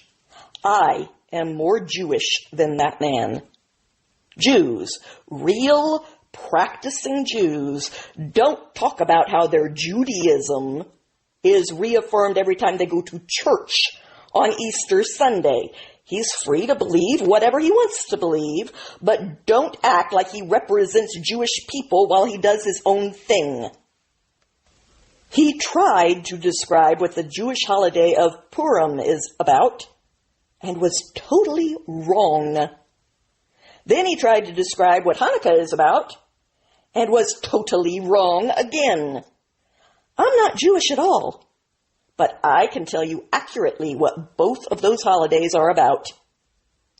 His daughter fundraises for UNRWA, which is run by Hamas and indoctrinates Palestinian children to carry on the tradition of suicide bombings. They even run camps where they train these children in the use of weaponry with your tax dollars and aid money. Go watch the videos. It's on tape. And his wife refuses to condemn the anti-Semitism in her own party, even seems to embrace it through her choices of running mates and her private meetings with the mayor of Dearborn, who openly celebrated October 7th. So don't try to use Doug as your Jewish beard. He's as Jewish as a ham sandwich. So are Chuck Schumer and Bernie Sanders. They have sided with the anti-Semites every time they've been given a chance for their entire long careers. It's insulting to even try to make that weak argument fly. By the way, that lunatic ranting about the dark days was Chuck Schumer. This is the women's convention at the DNC trying to sing, and I use that word as loosely as possible, the national anthem, to which they don't know the words and sound like a bag of cats being thrown against the wall. Here we go.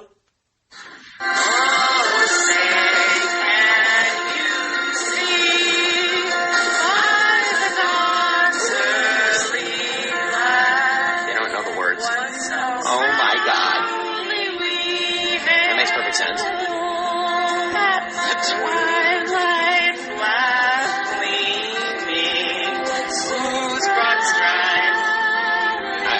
I can't torture you more with this.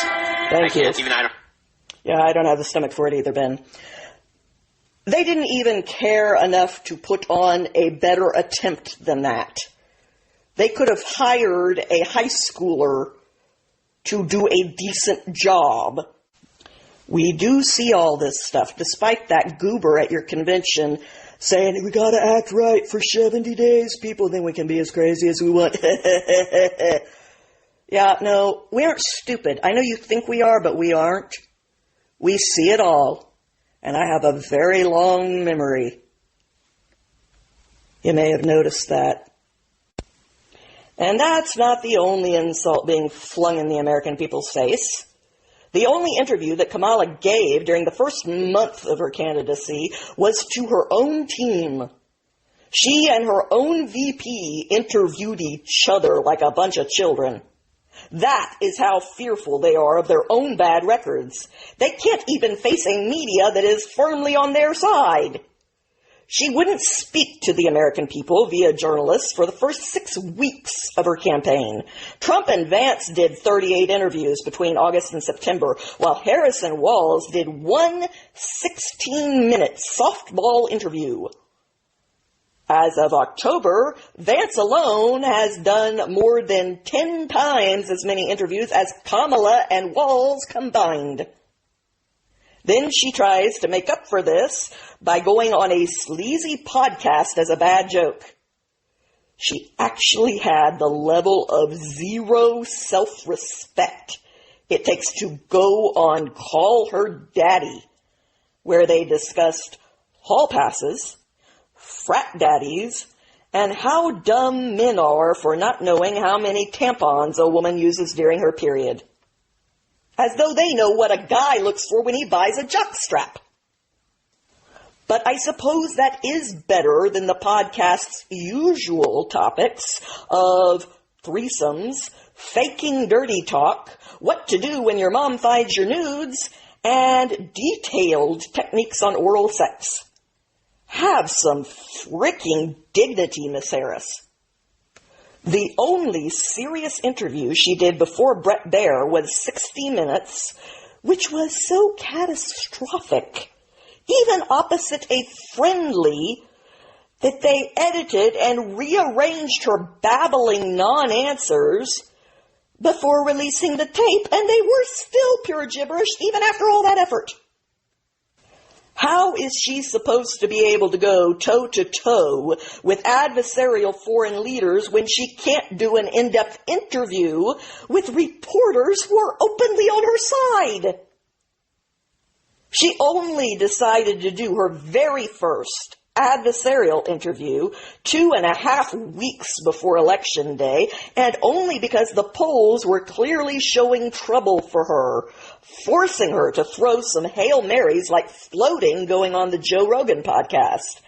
I don't like it when any candidate acts like they don't owe me or the rest of the people anything, including even a sales pitch or explanations or answers to the questions I have, until panic sets in and it becomes clear that they're in danger of failing to grasp the very power that makes them think that they were above owing anything to the American people in the first place. As though we automatically owe you our votes because the orange man might tweet something mean. I don't care about tweets anymore.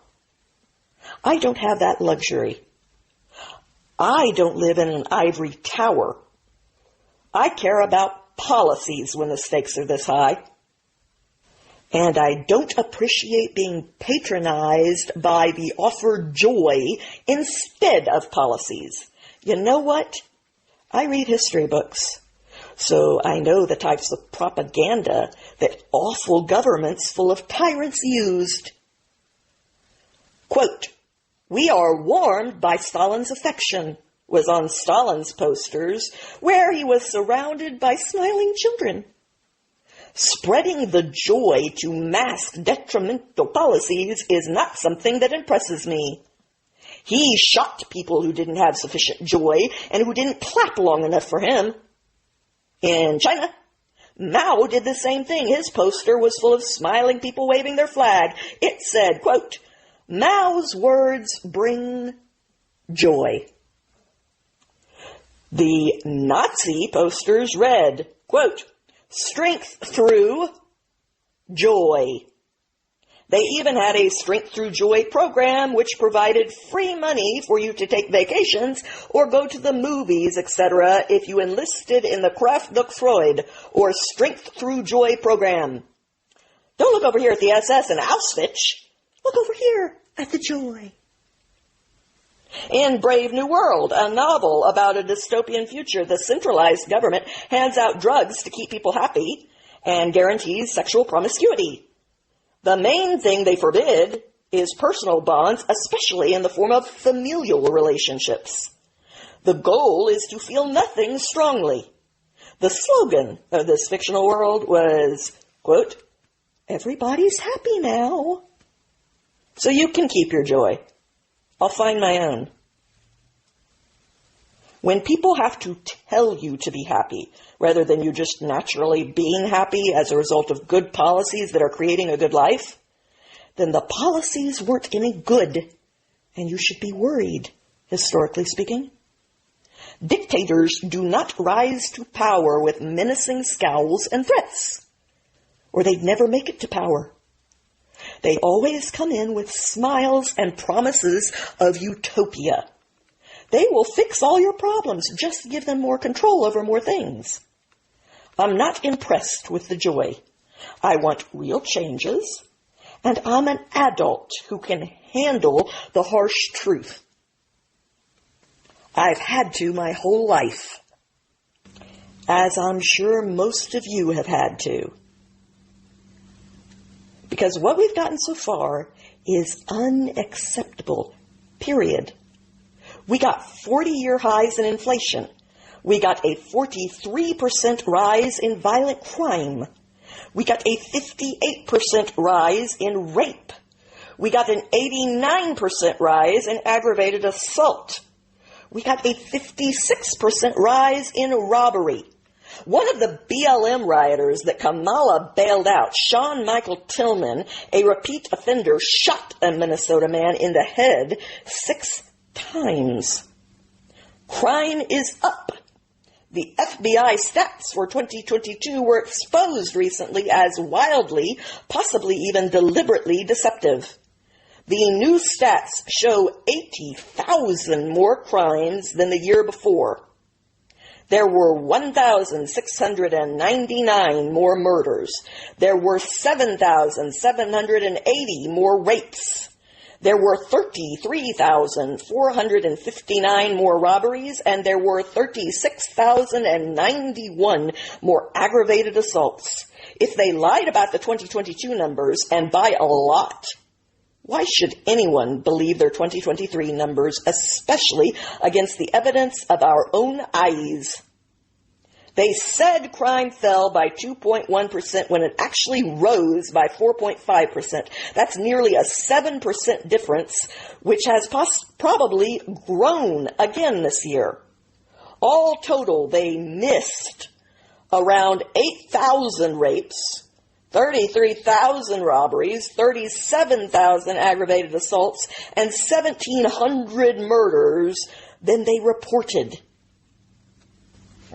The misinformation is coming from inside the house.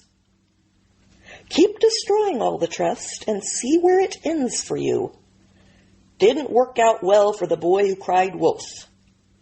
One day, you are going to need us to believe you because the threat will be real. And none of us are even going to look up as you jump up and down screaming, which might bite us in the ass along with you, which is sad because you'll deserve your fate. We won't. Kamala all but shut down ICE during her time in office. Then she reassigned Border Patrol to paperwork, babysitting, and being a shuttle service. All while 5,000 illegals were being released into the country every day without knowing who they were or where they were going. Her administration even used the courts to stop Texas from doing her job. And dangerous criminal gangs of these immigrants have taken over entire apartment complexes in places like Aurora, Colorado, and nothing is being done about it. And this administration tells us not to worry because it's only a few neighborhoods that have been completely taken over by dangerous invaders. The gap between them and sanity is truly unfathomable. For 38 straight months, each month alone, the monthly border encounters were higher than the highest month of the entire Trump administration. Just in 2023 alone, 900,000 immigrants were released into the country that we know of with future court dates. And that doesn't include illegal crossings. Worse, as border czar, she lost 320,000 children who were turned over to non-family members who were checked out via phone calls and who were most likely human traffickers. Now we can't find the children. The Mexican cartels have profited so much that they've expanded into 160 other countries. Border Patrol was told by this administration that their number one job was facilitating entry into this country. So there is simply no way to spin her into a border hawk with her record.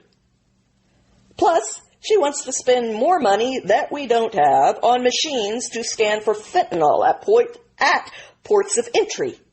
But most fentanyl doesn't come into our country through legal ports of entry. It comes in illegally. Duh. So yes, let's do even more useless but expensive things while failing to do the one simple but effective thing. Close the border.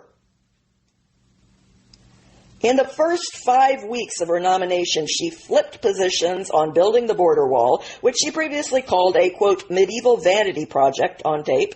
She was against it. Now she's for it. She gave no explanation for her change of mind. She also called the border crisis a, quote, fictional problem, as her administration set the all-time record for illegal entries. So when you tell me you'll get control of the border, I just don't believe you. And like a lot of people, I also ask myself, so why haven't you done it already? You've had 4 years. In the Senate, she co-sponsored and signed the Zero Emissions Act of 2019, which sought to ban gas vehicles by 2040.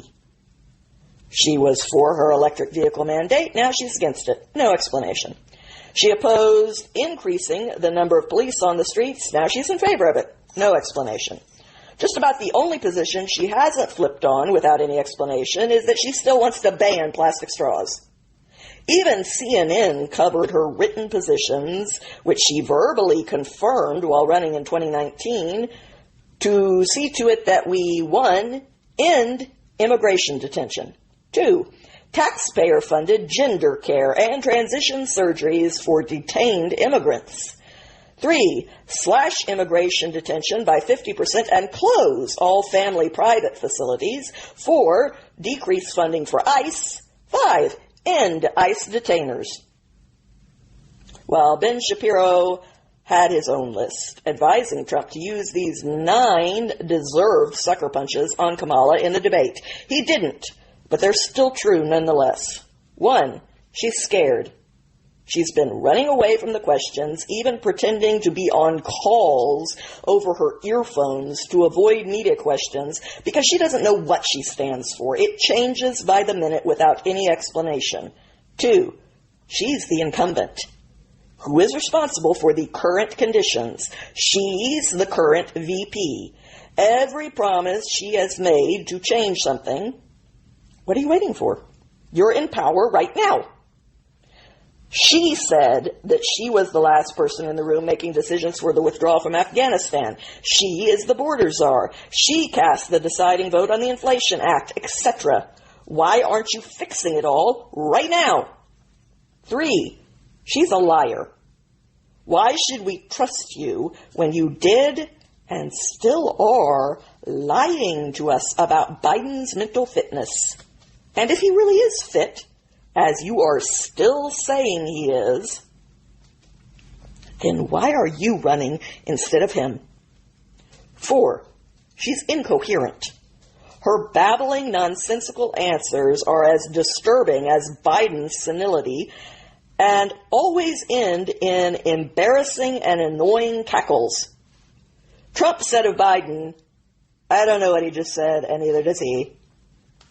But it could easily have been said with equal validity of many of the things Kamala has said. Biden is senile. What's her excuse for being brain dead? 5, she's radical.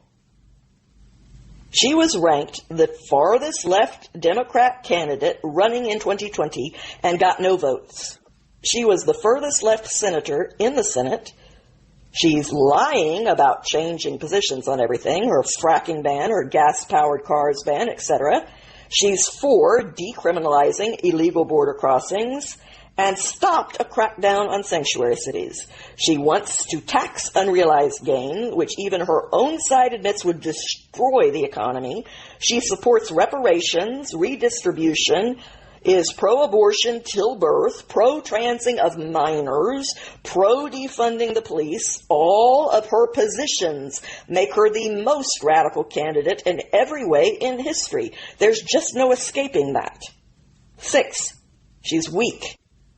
She calls herself tough, but presided over a border invasion, over 1,000 convicted dangerous criminals being released rather than retried when she was the prosecutor in California. She claims she'll be tough on terrorists, but hasn't even stopped third world Houthis in inflatables from holding up the world's shipping in the Red Sea, allowing them to further damage each of our wallets by driving prices up for having to go around Africa. If she's so tough, then why has Iran mobilized against our ally, Israel, on 7 different fronts on her watch? Why has Putin invaded Ukraine? And why is China eyeing Taiwan? Why did Venezuela take 3 American hostages, including a Navy SEAL? And why haven't you, Miss Harris, gotten our hostages back from those Hamas animals in the year that has gone by since they were taken? All of this on her watch. They obviously don't think she's tough. 7, she's a terrible leader and manager. She wants to run our economy while never having run so much as the lemonade stand. Her 2020 campaign was such a disaster that a flood of articles were written about how big of a disaster it was.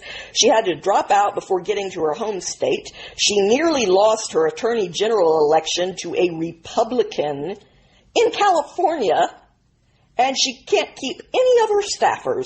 93% of her employees who started with enthusiasm quit on her. 8, she's undemocratic. She never won a single delegate vote as a nominee for anything ever. She has pledged to kill the filibuster and consolidate power that she will use to ram through her unpopular radical ideas. She pledged to stack the Supreme Court with liberal judges instead of the current 50-50 split. She wants to put the DOJ in charge of censoring social media. The DOJ is already blocking SpaceX from doing more launches despite the incredible progress it has made on behalf of all mankind. And they admit that it has nothing to do with the science. It's because they don't like Elon's politics. You can't withhold permits over political affiliations. She wants to mandate ballot harvesting across the nation, increasing the likelihood of voter fraud, while opposing voter ID to confirm citizenship. She wants to add 2 states to the Union in order for Democrats to gain a permanent control over the Senate through the additional seats. Her administration has issued more executive orders circumventing the checks and balances of power than any other administration in our history. Her administration tried to use OSHA, of all things, to mandate COVID vaccines for everyone with a job, which would have affected 80 million people. They keep trying to push student loans onto taxpayers, despite the Supreme Court repeatedly striking it down as unconstitutional, but they keep trying anyway. She personally bailed out rioters from the worst and most costly riots in U.S. history. She is the threat to democracy when you base the assessment on records and not on tweets. And 9, she's unfit and not up to the job. She has failed at every job she has ever been given. Biden put her in charge of the space program, and now we have astronauts stranded at the International Space Station until Elon, the guy she keeps trying to censor and block, can save them for her. She was appointed border czar, and illegal immigration has skyrocketed. Biden made her part of the Ukraine team, and they were immediately invaded after she threatened to expand NATO. She could never have succeeded in becoming the nominee by all the polls, short of her boss being exposed as senile and the party carrying out a coup to appoint her as the candidate, since they sure as heck couldn't elect her. Add to Shapiro's list the recent military security scandals. A fleet of drones were left flying over Langley for weeks, for 17 days to be exact, without being shot down. These were not the type of drones that you buy in the store because they didn't use the right frequency for that. And they were flown in tight formations that would have required coordination between skilled operators.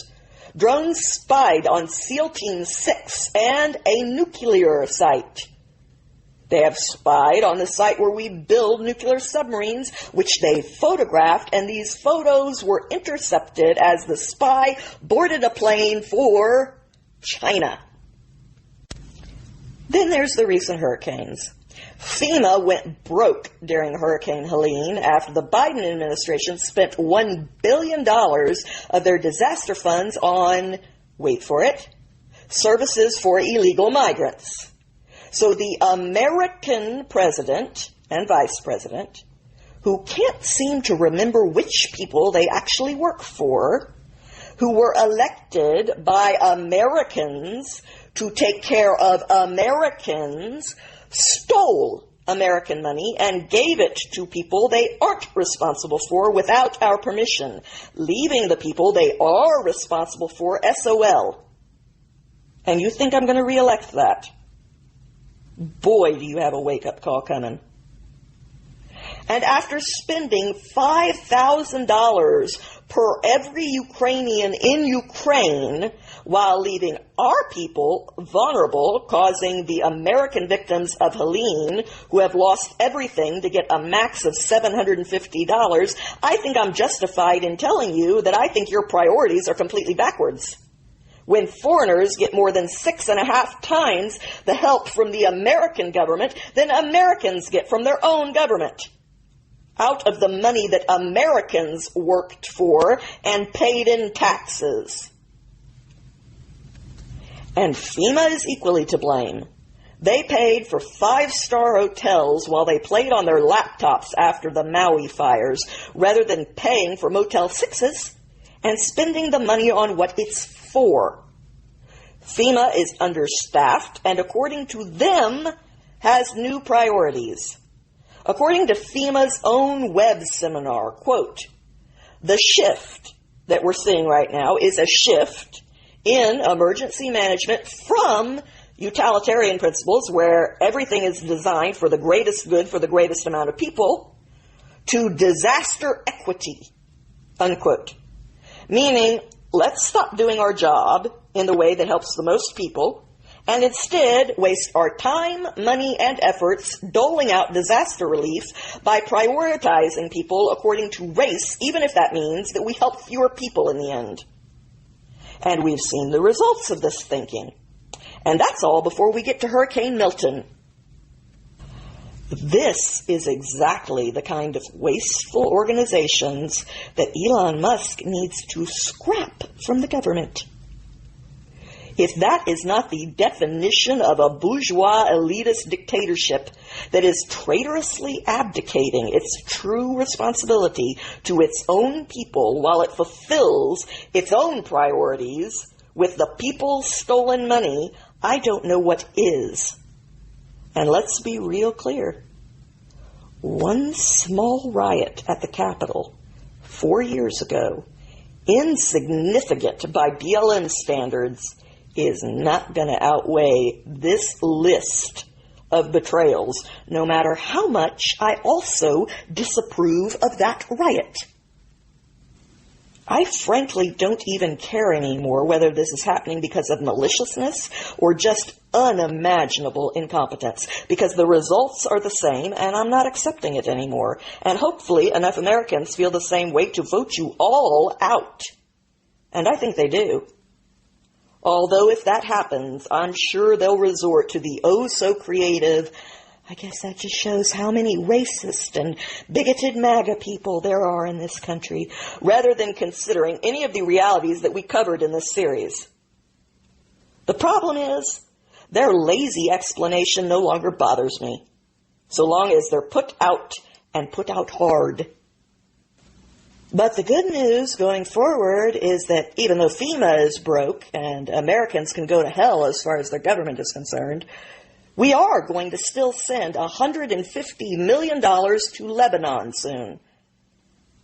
To help Hezbollah buy prosthetic balls, no doubt, rather than prioritizing Americans. And Kamala has the nerve to call out DeSantis for missing her phone call while he's busy doing his job to the people who elected him, unlike her. You are not the center of the world, hun. His priorities are where they should be. So stop acting like a jealous teenage girlfriend and get your own priorities straight. And they don't include taking photographs of yourself reading a blank page while listening to earphones that you forgot to plug in so that it looks like you're busy doing a job instead of actually doing it. And I got one last message for you, hun, before the American people let you know what they think about all this with their votes. And it has to do with Columbus Day. People like me don't like to be confrontational. So we don't say things that are going to be controversial. That has been our mistake. Because it is allowing morons like you to say things to people that we assumed they would know were moronic. We forgot that many of them were children who learn from what the adults tell them. So it actually is on us to say the things that need to be said because someone has got to in the face of your foolishness. So, since we're ripping off Band-Aids today, let me start by saying I have nothing but respect for Native Americans. I find their culture fascinating. I think we should do everything we can to preserve it. The Last of the Mohicans is one of my favorite films. Dances with Wolves is another one that I've watched multiple times. I've read enough history to know that we did do many terrible things to the Native American people. And they also did many terrible things to us and to each other. You think that Columbus Day should be replaced by Indigenous Peoples Day. You're wrong. It's that simple, and I'm going to break it down for you. People don't get a holiday just for existing. No one does. That's what birthdays are for. People get a holiday when something they did changed the world for all mankind. We don't celebrate Martin Luther King Day, or what used to be George Washington's birthday and Lincoln's birthday before they were turned into President's Day, simply because they existed. So did a lot of people who don't have holidays.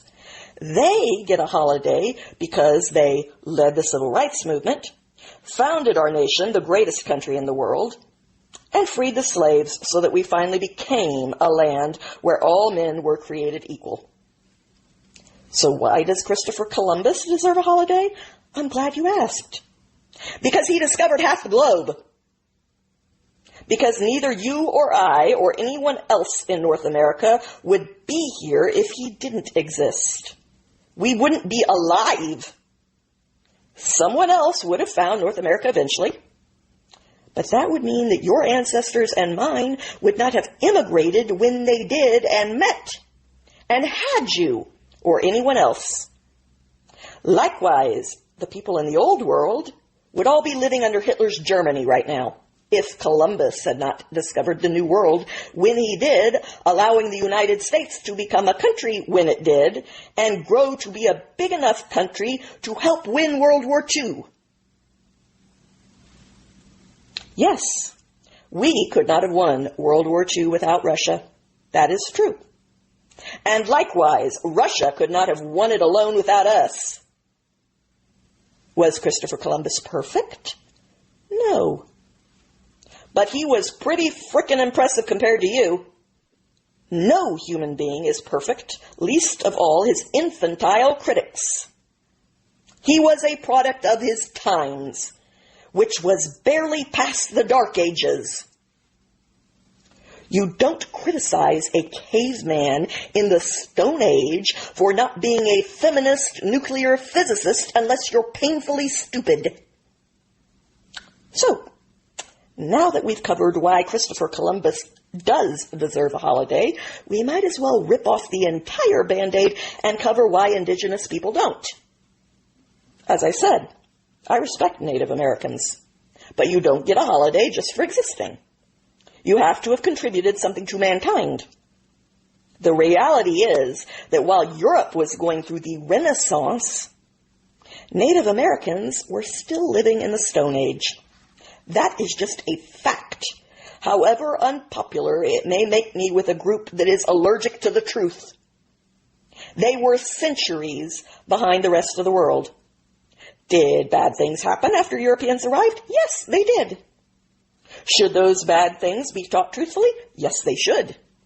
Also, without Christopher Columbus, this continent would still be hundreds of years behind the rest of the world, causing not only Native Americans, but most of the world to lack many of the luxuries we take for granted that were created under our democracy. These advancements would not have happened in a Stone Age version of North America, and only a moron would try to dispute that. And if you think that Native Americans lived in some utopia before Columbus came, you've watched Disney's Pocahontas too many times. For those of us who learn our history from books instead of movies, I have to point out, since some people apparently don't know this, that Native Americans engaged in frequent, brutal massacres of each other, widespread rape, and things like human sacrifice long before white men ever brought evil to the continent. So don't even try to pretend that the world would be a better place for them or for anyone else if that was still the case. Grow up. You're exhausting, and you're boring to boot. I know. The Indians spent their days as peaceful environmentalists listening to the wolf cry to the blue corn moon and talking to Grandmother Willow. That's what's known as a fairy tale, children. Meaning it's not true. That's what a fairy tale is. BS. The truth is a totally different story, and apparently we now live in a world where some people don't understand the difference between the two, which is what has made it necessary, to the minds of people like me, for us to finally start speaking out. Seeing how you've warped and broken the uneducated minds on college campuses cheering on Hamas after October 7th when they couldn't find Israel on a map with 2 hands and a flashlight was my breaking point. Because the insanity has gone on long enough. And the uneducated people who don't know the difference between the truth and fairy tales can't be the only ones with a voice anymore, just so that the rest of us don't have the uncomfortable job of having to ruffle a few prissy feathers. The truth is a multifaceted thing, but you can still be truthful about each of the facets. It's actually not that hard. And you should start getting used to it, because people like me have seen what comes of not saying the controversial truths in order to live and let live. People just get further and further off course, when the only people they have to listen to are dimwits like you, lady. So I'll tell you what, when you can tell me what achievement indigenous people gave us that advanced all of mankind and forever changed the world, I'll discuss adding a holiday for them to the one we've already established is justified, Columbus Day. Sound fair? It is time for the silent masses who just want to live and let live, who, like me, now see that the other side doesn't feel the same way about letting us live, to make some changes. If you've made it this far, I really don't see how there can be any question in your mind between the 2 options they have given to us this year. But if you've listened to this entire record of Kamala's career, much less if you've listened to the entire series, and you aren't either in tears or in hysterical laughter over the preposterous proposition of raising her to even higher levels of power, then I honestly don't know what to tell you. Except, how can Trump be worse? We know what we're getting with him. We got it for 4 years before. And you know what? I'm still alive. And so are you. And at least Trump changes his mind when something doesn't work. Because he's not beholden to an ideology with a religious fervor that forces him to continue down a bad path, like the Democrats have demonstrated that they are determined to do with candidates like Kamala Harris. And if you are somehow still unconvinced, just go view the tape Kamala made for the Al Smith dinner roast. It is the most skin-crawlingly, viscerally painful thing that was ever put on the internet. And I'm not exaggerating. If aliens came down from a planet where there was no such thing as humor, and you tried to describe it to them without actually demonstrating it, and then had them give it a try, the aliens who have never been exposed to the concept of humor would get closer than Kamala and her entire team of the out-of-touch weird people who helped her make this did.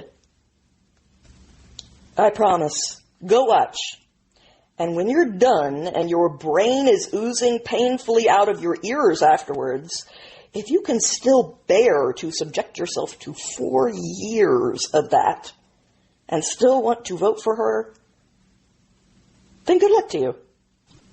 Trump's jokes were at least funny, and I normally don't like his sense of humor, but when he pointed out that even though Tim Walz wasn't there, he would claim he was, because that's what he does with everything, and that the segregated groups who have segregated themselves by gender and race, white dudes for Kamala, white women for Kamala, black women for Kamala, gay people for all your little segregated groups, because God knows none of you can interact with each other. He pointed out that while this very small group, hey Mark Ruffalo, of white dudes for Kamala are voting for her, all their wives and their wives' lovers are voting for him. Because you've left us no other choice. Meanwhile, last time there was an election, I was promised a moderate old man, and I got a radical who was also senile instead. Now I'm being offered someone with the most radical history to date. And once again, I'm being promised a moderate. I don't trust you anymore. I just fundamentally no longer trust you as a party. So I will be voting for Trump for the very first time tomorrow. And more than that, I'll be voting for the team giving me RFK and Elon Musk, while being able to vote against you at the same time. It's the best of both worlds. I'll leave you with this final thought. Thomas Sowell said, much of the social history of the Western world over the past 3 decades has been a history of replacing what worked with what sounded good. I would remind you, it doesn't have to continue on that way.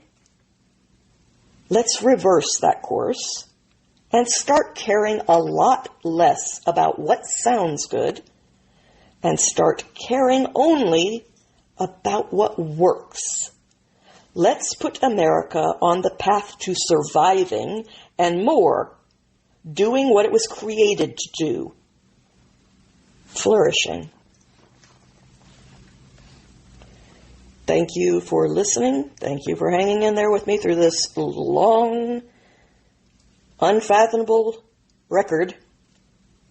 And I hope you'll be back next week. And I hope we'll all find ourselves in a better position by then. See you at the ballot box. Have a good week, my friends.